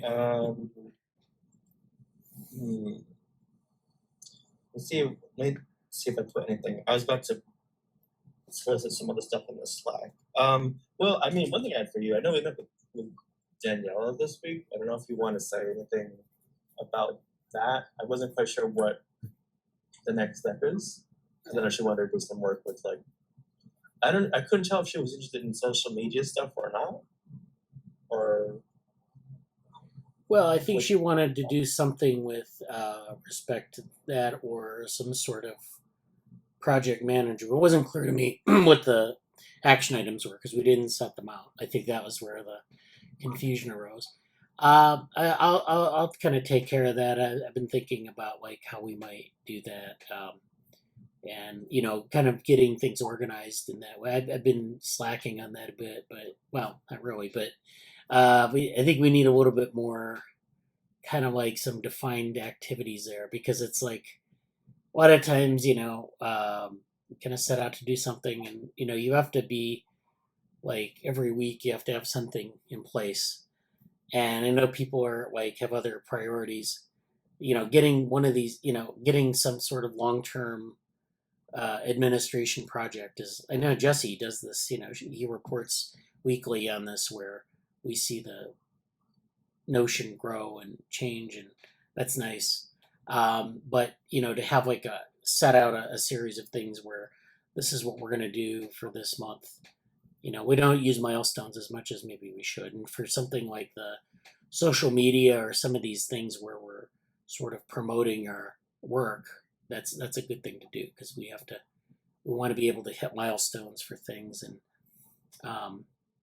we talked about a lot of things in that meeting. And Yeah, I wasn't, because I was confused a little bit at what the meeting was. Yeah. In the sense that she messaged me like, "Oh, did you finish the description for the stuff yet?" She was a bit insistent about that, and I'm like, "Well, we're not quite there yet."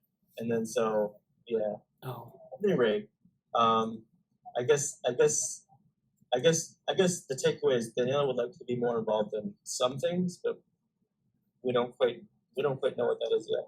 yeah. But I mean, for those who don't know her at all, she's done some editing stuff for us before. She's worked on some of our things that became publications, and so she has been in the lab, but she doesn't tend to make our meetings here. She interacts in the Slack yeah. mostly. So I think for what she wants to do, we have to really kind of lay out some things that we want to accomplish with that. So I've got to do that more, I think.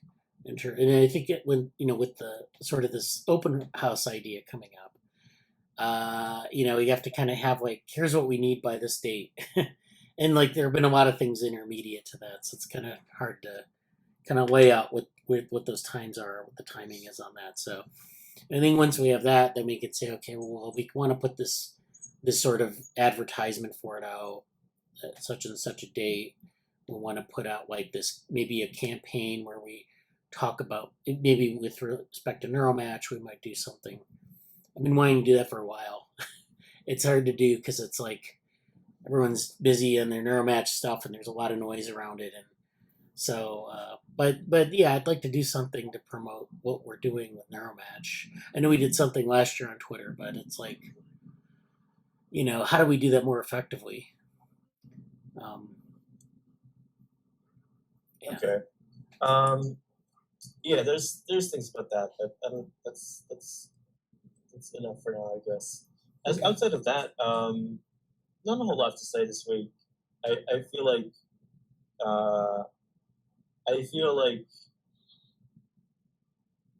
with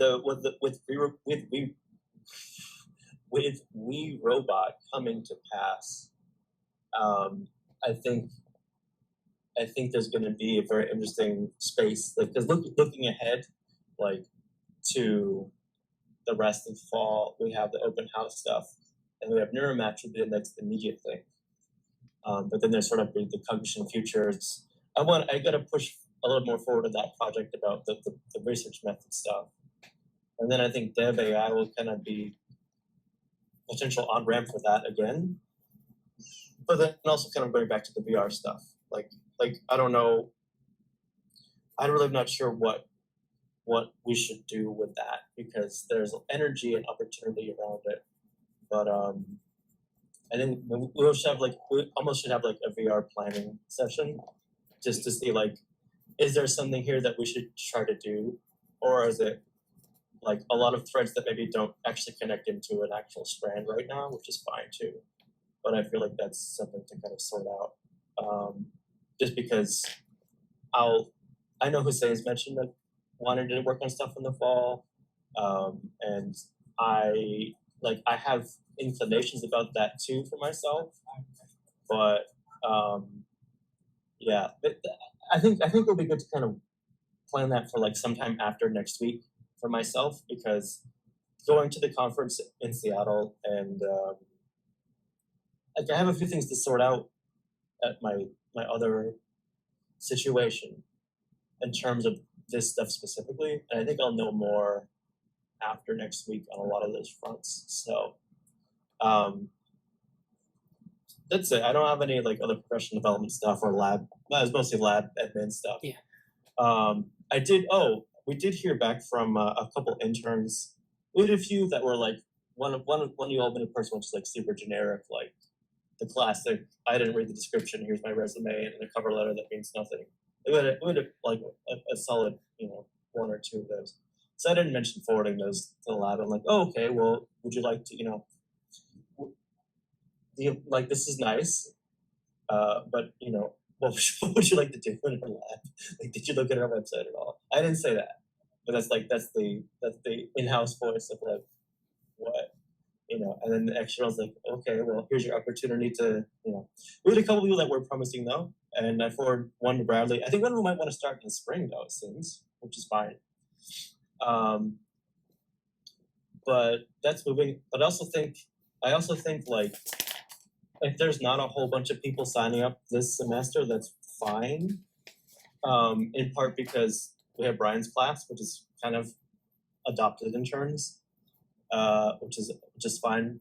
I really like the conversation we had Wednesday about that, or earlier this week about that. I mean, because I think that's a cool thing to happen there. And the last thing about that, I suppose, is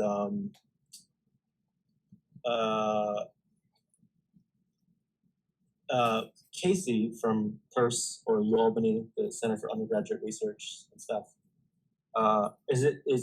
She mentioned that something that going forward, like for winter and spring, we could basically make a form for our specific lab, so that people can come to the form and fill out the form rather than go through the main process. And I think that'd be something good for us to do because it kind of automate and help separate a few things and make it a little bit even more like structured on their end. And we still have a very good relationship with Casey and UAlbany in that sense. And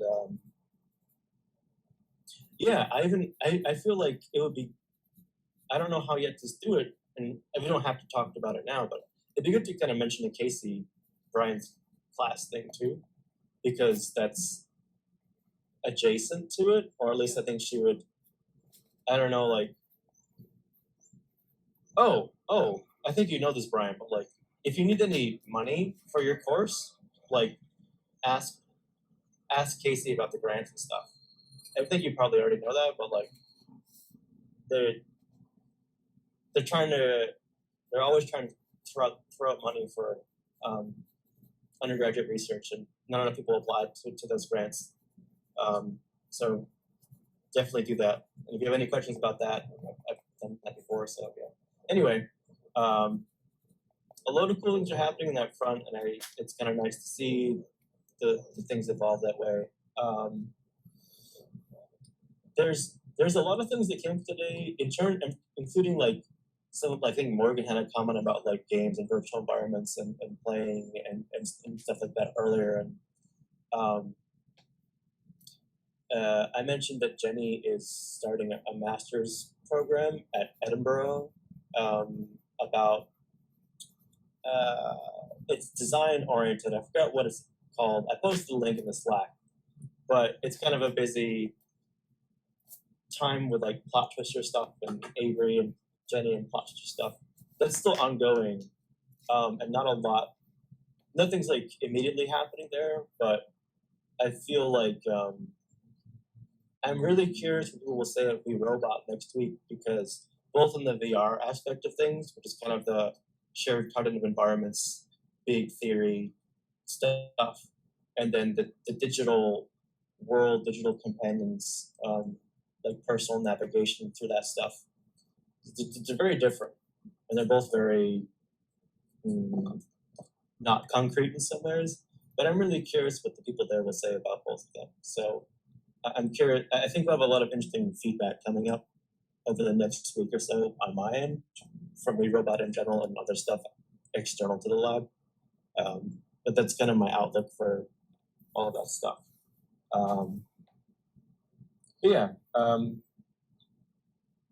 I think the only other thing to highlight once again is I do want to push the methods project forward a bit, and I'm open to. I wouldn't mind talking about that a bit more at the next maybe next Wednesday.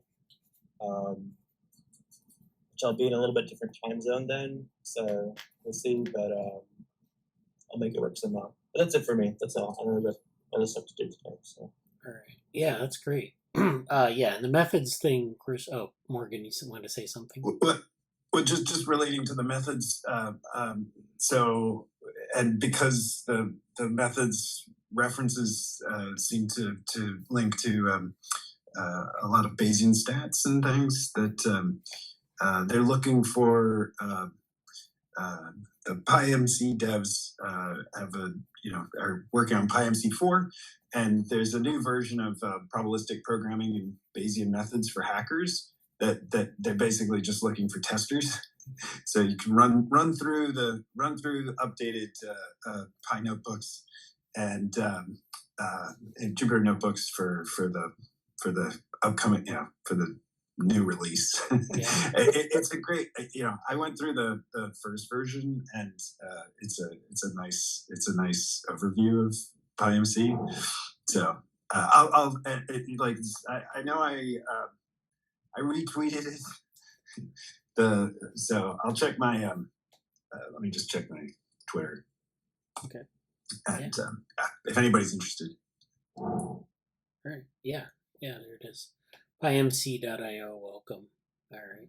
And then Hussain said if you're interested in working on a VR project together, let Hussain know. And I mean, we're all kind of interested, but I mean, it's like, what do we want to do? I guess that's the question. Yeah. Yeah. Right now, I'm working on a personal project which I was developing through the course.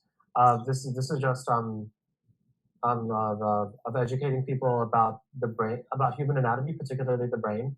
So for me being a PhD student in neuroscience, I'm actually trying to develop some educational and educative type games people can play in which they can interact with the brain itself, and they can see different parts like the lobes and the regions. You can actually zoom through and grab onto them in some ways. So I can show some stuff I'm getting together, a prototype like assets and what the lobes and the regions and stuff would look like. And if possible, I'm going to try to apply for funding for this. This is actually more of a science communication project. So it's not for researchers, it's for the general public, for other people to learn about the brain and stuff. But yeah, I guess everyone would be interested in a VR project. But like there's definitely opportunities for not just funding, but for like showcasing this stuff. Like I know Google, like for one example, the Google Developer Student Club has these annual Google Solutions Challenge in which you have to make a solution to one of the these big goals that the United Nations has, including like access to healthcare, access to water, things like gender equality, stuff like that. And you have to create some sort of solution, and making some like VR game that would be able to help people would definitely be ideal for that. The brain thing I told you about, that's communication, so that wouldn't actually really fall in line with that. But I'll keep anyone in mind, and I'll keep people posted if there's stuff coming up. So yeah. Yeah, that sounds really fascinating. So. Yeah. Be nice, if we could get like one demonstration of it, like it would, just to have it, like, because it's easy to not talk about it in concrete terms, and and then there's also this link between the ideas that we talk about and then the implementations. So I have it. I mean, I don't have it open on front of my computer right now, but I have these assets downloaded, and you can go through the brain like by navigating. So I have some navigation things in place, and basically I just need to and the thing is like it's all done in Unity, so you need to be like well versed in Unity to really help out with that sort of project. So yeah, like C# and programming and stuff like that. So yeah. All right. Well, thanks for that conversation. I think that there's some action items there. If people want to, we can talk about it in the Slack. I'm going to start talking about papers now, and this is I've got a couple things to talk about today. So that's kind of, let's see what's in the folder here. Okay. So wanted to go over this. Brian McCorkle here. He got a profile in UAlbany's newsletter, I think this is. And it's a picture of him working on his GSOC project, I guess. Not really working on it directly, but Yeah, no, this picture is from an earlier project. I just like the picture. oh, okay, yeah. So the idea is that he's doing this cool stuff with a computer, and that's all right. Yeah, so that's a nice profile that AU Albany. I guess that's a press release from the university. Yeah, they put out a call for students to submit stuff, and I always submit things, and it's the first one they've actually thought was good, so it's great. Yeah, yeah. Well, congratulations on that. Thanks. Okay, I'm going to talk about this one first. This paper. This is a new paper. Conrad Cording's on here. There are a number of people from the Grace Lindsay, Blake Richards, a lot of people from the Neuro AI community, NeuroMatch community. This is called the Neuroconnectionist Research Program, and it looks like a nice review of some of the things that are going on with connectionist models and neuroconnectionism. So these review articles are always nice because they kind of summarize things from a certain perspective. So, you may know about like neural networks and read a lot of reviews about them, but people can cast them in new ways. This is sort of demonstrative of some of the things you can do if you want to write a nice review of something. It's not enough just to know the area and kind of like put down a list of references. Sometimes framing it in a certain way is very useful to people. So, framing this as the Neuroconnectionist Research Program, that's a nice way to put this because it's really taking ideas that have a long history and casting them in a new light. So the abstract of this is artificial neural networks inspired by biology are beginning to be widely used to model behavioral and neural data that exists in an approach we call neuroconnectionism. ANNs have been lauded as the current best models for information processing in the brain, but also criticized for failing to account for basic cognitive functions. So this is this representation problem that we've talked about where, ANNs are very good at like generic information processing, bulk information processing, but don't necessarily have those representations that are needed to really have a good handle on what the human brain does, but other, systems as well. And we can get into what cognitive means. I mean, some people have argued that cells are cognitive, or, a lot of systems without brains are cognitive, like slime molds and things like that. So cognitive is pretty broad. It's a term that actually means like, cognitive has a sort of a mechanistic sort of, the term cognitive has a mechanistic sort of origin. So, but it's basically, that representation on top of information processing. Okay, so then we propose that arguing about the successes and failures of a restricted set of current ANNs is the wrong approach to assess the promise of neuroconnectionism. So what they mean by successes and failures of a restricted set of current ANNs is precisely this argument about sort of, representation versus non-representation, or, what is it about ANNs that make them like cognition or not like cognition. So people argue about are neural networks able to process feelings, or are they sentient, or other things like that. There are all sorts of debates out there, and we won't get into those, but that's what they're talking about here. But they argue that that's actually the wrong approach to assess the promise of this approach. We don't really care about that. What we care about is the philosophy of science, in particular from Lakatos, who showed that the core of scientific research programs is often not directly falsifiable, but should be assessed by its capacity to generate novel insights. So this is someone who, Lakatos, is a philosopher of science, is making a different argument. So there's a Popperian view, which is that science needs to be falsifiable.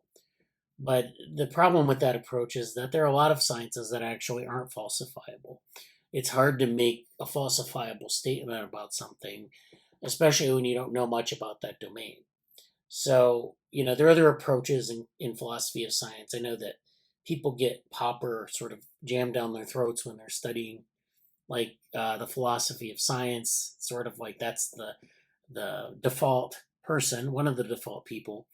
Lakatos is another person who's probably a little more obscure, but their argument is that these scientific programs should be assessed by their capacity to generate novel insights. So, can you generate something new that we've not known before? That's a very good approach for fields that are maybe not as well developed in terms of their prior knowledge or their hypotheses or their theories. Following this view, we present neuroconnectionism as a cohesive, large-scale research program centered around artificial neural networks as a computational language for expressing falsifiable theories about brain computation. So you can use artificial neural networks to express falsifiable theories. In other words, and this is something that they've done in CogSci for a long time, people will come up with a model for, say, attention or memory, and they'll do some experiments, and then they'll take a simple connectionist model and they'll sort of confirm their theory. So they'll say, well, I have this idea that's, I think memory works this way, it's encoded in this way, it's retrieved. And then they can take an ANN, or actually in a lot of the classic CogSci stuff, it's usually some connectionist model, maybe a perceptron or something a little bit more complicated. And then they'll run that as like the test, the in silico test of their hypothesis. So they're arguing for something a little bit different here, where you can actually create falsifiable theories of brain computation. And we describe the core of the program, the underlying computational framework and its tools for testing specific neuroscientific hypotheses. So they walk through this. Taking a longitudinal view, which means over time, we review past and present neuroconnectionist projects and their responses to challenges, and argue that the research program is highly progressive, generating new and otherwise unreachable insights into the workings of the brain.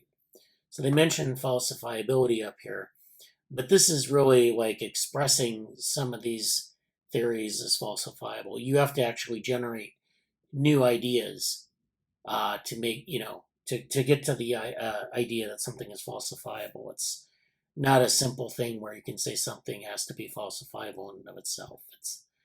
But the idea being is that this is a generative model that's generating hypotheses or novel hypotheses, and then you can talk about falsifying things. Because the brain, if we observe the brain, it's very hard to say we're going to generate something falsifiable from the brain. Or if you're using a neural network as something that's like a brain, you're, locking it into one function, it's hard to say whether, you're identifying a pattern or something else. So that's kind of where they're going with this paper. So they kind of walk through. So this is very useful, I think, to the methodologies project because it focuses in on this use of neural networks, not just as something that can find patterns, but can sort of interface with the enterprise of like looking at the brain or looking at cognition and saying this is how it works. So the way we want to do this is, so a good model of how some cognitive function is implemented in the brain should therefore, and they give a non-exhaustive list of 5 points or 6 points. The first is specify which computations are carried out by the brain, and that's at the computational level. So there are these different levels of explanation, which I think probably a lot of you have heard about, but they kind of draw from that for this. The second is show how these computations lead to complex behavioral patterns that can be tested in experiments. The third is show how these computations lead to a complex neural dynamics that can be tested in experiments. Then the fourth is, so this is single unit and collective dynamics levels versus behavioral levels. So B and C are distinct in that way. D is show how these computations can be carried out in complex settings beyond simplified experiments. And this is rich domain knowledge. E is show how these computations can be grounded in natural sensory information rather than high-level features provided by humans at sensory grounding. And then F, show how these computations arise from adaptive processes that unfold at multiple timescales: inference, learning, development, and natural selection. So E and F, there's sensory grounding. So there's this old idea of a grounding theory where you have to ground things, in some sort of symbolic model or some sort of, basically a sort of way to understand what the sort of primitives of sensory information are. So you want to be able to build from like basic concepts and some sort of basic set of primitives to these higher level features. So, and then this other point, F, is show how these computations arise from adaptive processes. So inference, learning, development, and natural selection are very different, but they're all sort of these adaptive processes that we want to understand. So I think that's actually a good thing to point out for the methods section, is that not only are we using methods to study cognition, but we want to use those methods in a specific way. We want to figure out how to use them, and we want to go to these different, try to identify these different aspects of cognition. It's not just a matter of like probing cognition brute force, because that may not work very well. And so they kind of go through how ANNs are useful for this. They kind of go through neuroconnectionism and how it's useful in a lot of different areas of cognition. And it gives a lot of nice review references. And then they talk about Lakatosian research programs. So in the philosophy of science, Lakatos proposes a general framework to evaluate scientific approaches. According to his views, science is typically carried out within research programs. Such programs share a hard core of background assumptions that are not typically challenged from within the program, and contain a belt of auxiliary hypotheses that are experimentally tested. While the core cannot be altered without abandoning the research program. So it's like if I'm in some field, I want to, I'm going to be in that field. I'm not necessarily going to challenge my own assumptions in that field, but you can do that from outside. If you challenge those too much, you abandon the research program. But some of these elements should be subject to change.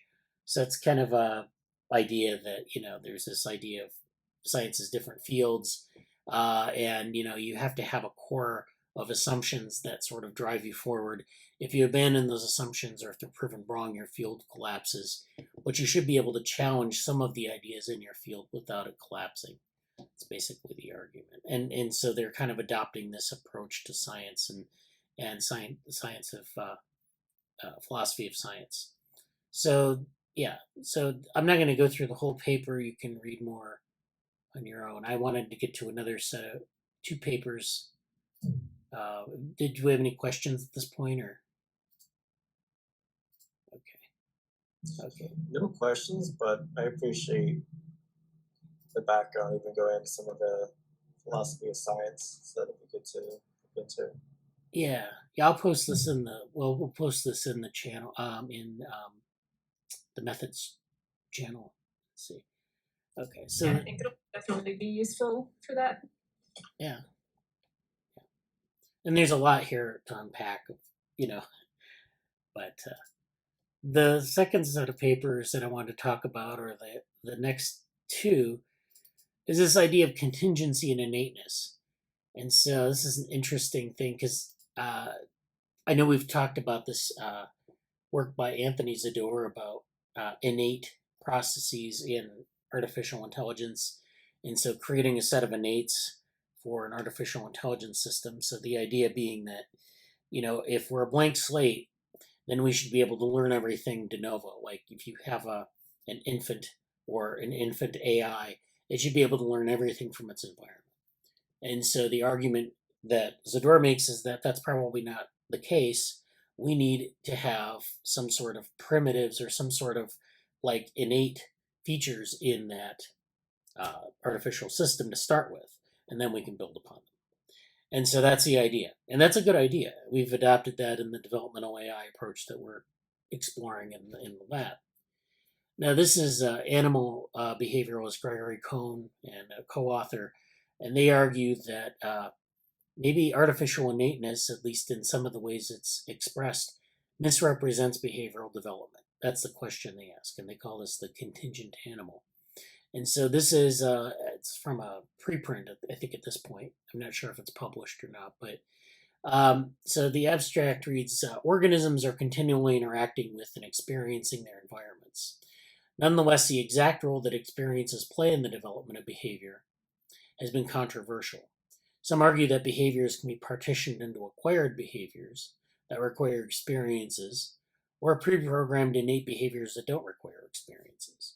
While such controversies have historically occurred within animal behavior and psychology, and that's the perspective they're coming from, similar debates are emerging in the field of artificial intelligence.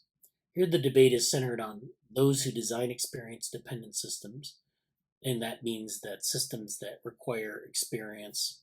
So you might, set up an example where, if you train rats in an impoverished environment versus an enriched environment, which means their cage is full of toys versus not, or food or whatever, that they will be less developed in terms of their intelligence and their ability to, have, enhanced or deprived cognitive development. So this is the sort of debate that people have talked about with experience-dependent systems. So if we design those types of systems that are trained to learn the statistical properties of environmental inputs, and those advocating these are prepackaged artificially innate responses tailored to pre-specified inputs. So that's the debate in artificial intelligence. Those favoring artificial innateness often take inspiration from animal behavior to argue that innateness is necessary for the emergence of complex behavior. In this paper, we argue that developmental approaches to animal behavior highlight the widespread role of specifically causal experiences in the ontogeny of species typical behavior. So ontogeny just means developmental process. That's a term that they use. When viewing development prospectively, which means moving forward, we see that all behaviors are outcomes of a chain of organism-environment transactions called ontogenetic niches that begin in the earliest periods of life. This view challenges the notion that organisms must come prepared with some innate programs for complex behaviors to emerge. We propose that to understand and ultimately replicate the adaptive behavior of organisms, we must first understand the developmental processes that create such behaviors. So this kind of comes from animal behavior, animal psychology perspective, and they talk about, actually this debate is Kulikov, Marcus, and Zador. So Marcus, of course, is known for his, Kulikov is a collaborator of Zador, so they've published different papers on this. Within artificial intelligence, there exists a debate between those who design experiences. This is the same thing here. And then, so computational primitives is another term that Gary Marcus uses. And they kind of go through this. So they kind of walk through some of the arguments, the classical definition of innateness from Tinbergen and some of these other things. I think, some of these things are, like, there's this idea of developmental systems theory where they think that contingencies are these loops of experience and interaction. And then there's this idea of genetics, where you have certain things that are certain genes that are turned on or expressed, and then that leads to other things. And there's, of course, room to bring those together, but they haven't really, the very sparse literature on innateness and artificial intelligence hasn't really addressed that yet. So, so this is kind of goes into the history of a lot of these ideas of innateness with respect to behavior, and so there are a lot of interesting things that go back quite a ways on some of these. So there's things called fixed action patterns, which are motor, like I think it's in non-human primates, you see them a lot where they have, or in, I guess, in other mammals, where they have like facial expressions or certain behaviors that are like action patterns, like if they're aroused or if they're angry, they have these different things that always show up. They can't learn these behaviors. They're sort of innately triggered and innately expressed, and they don't really vary very much. So there are these things that happen, stereotype motor patterns are not necessarily enough for behaviors to be considered innate. So there's a lot of debate in this area, and they're drawing from psychology quite a bit. So this is a nice review of this and kind of going into some of the arguments, largely against innateness, but it's kind of a nice way to view the history of that. There's this then second paper where they kind of they take this idea of developmental systems theory, and Paul Griffiths is a proponent of, and work forward from that to address this issue of innateness, canalization, and biologizing the mind. So canalization is this idea that development follows certain paths, and I don't know if people are familiar with this idea of the Waddington landscape or the developmental landscape, but there's this idea of a landscape that you can characterize development on, and that these paths that development takes that are viable or inviable form canals or canalizations. So they follow specific paths that go down, from an origin point, and they branch out and they end up with distinct phenotypes. And so that's what they mean by canalization. And so they kind of review a lot of these ideas about innateness and canalization. So this article examines and rejects the claim that innateness is canalization. Waddington's concept of canalization is distinguished from the narrower concept of environmental canalization, with which it is often confused. So this is a different idea, environmental canalization. Evidence is presented that the concept of environmental canalization is not an accurate analysis of the existing concept of innateness. So again, there are these terms that people are using, and they're like trying to clarify what is meant by what.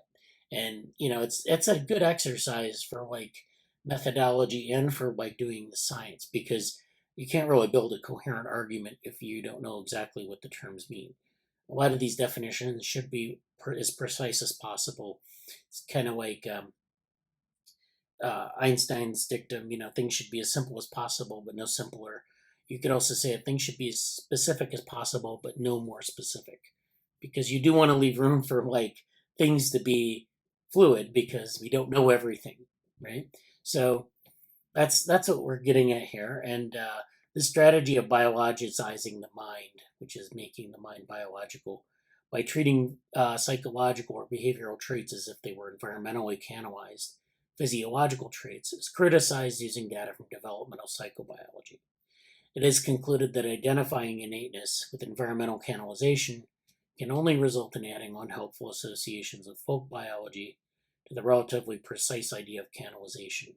So it kind of goes through this idea of canalization, and kind of talking about like the idea of developmental canalization from Waddington, that this is a thing that people will use as an analogy, but it isn't necessarily the same thing. That there are differences between sort of the biological implementation of this and the psychological or psychobiological implementation of this. So my experience with the developmental landscape is that it's actually a pretty vague tool in and of itself. So the idea here is that the parameters are genetic loci that underpin these canals. So you have these different loci that control the shape of these canals and their branching points. And so what they're arguing is that that's not necessarily a good analogy for psychology, because psychology has different factors underlying it. But I also never got the sense that this was very precise. This is only like kind of a broad analogy. So these loci, they don't really define what they are. People have done this in the intervening years since Waddington proposed this in the 1950s. They've added in like mathematical models of these canals and what they look like, and maybe link them to some gene expression data that exists. But still, you have this base. It's real largely a metaphoric model. Oftentimes, people don't even show this part of the figure, this B panel, because you can see like you have these little black bars that are loci, and there are all these lines across, which are these interactions, or they're underpinning a bunch of different areas. So it's not really, clear how those things map together. So, but this is making the argument that we need to be more precise in some of this. And so, what's the difference between genetic change forming these hills and valleys and different things in psychology forming the hills and valleys. And that's the thing that we need to be more precise about. And their argument is, of course, that that there are distinctions between some of these views. And so they kind of walk through the data on rats and some of the innate behaviors in rats, and some of the things that we like. So maternal licking is an environmental condition that affects the rat's ability to copulate. So that's a causal factor that is distinct from some sort of an innate factor. And so, pulling those out are important. And so they kind of get into all, what that is. So there's a lot of good stuff in these articles. I think if you're interested in innateness and some of these other issues, especially with respect to applying it to artificial intelligence, I think these are useful articles because they get at a lot of these definitional issues.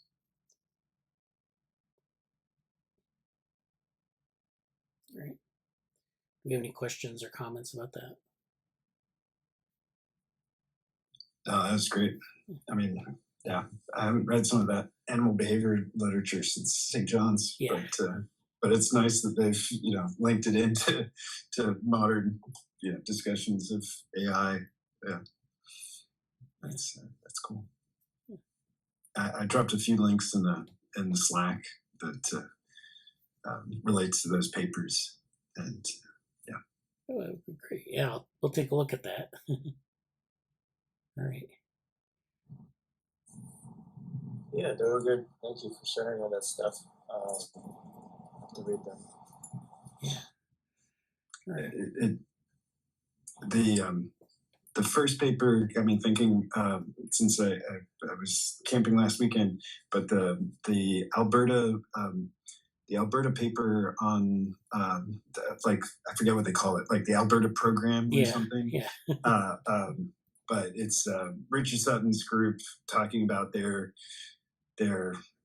research program moving forwards, and like an article about this is what we're planning, and please join us. Much more relates to reinforcement learning. Don't think they link it to animal behavior in any way yet. Yeah. But that was an interesting paper from last week that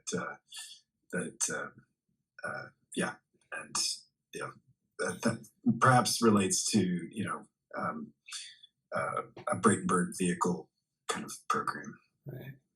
I don't know if every Canadian province will eventually have their own artificial intelligence research program or not, because they have the Alberta program, the Quebec program.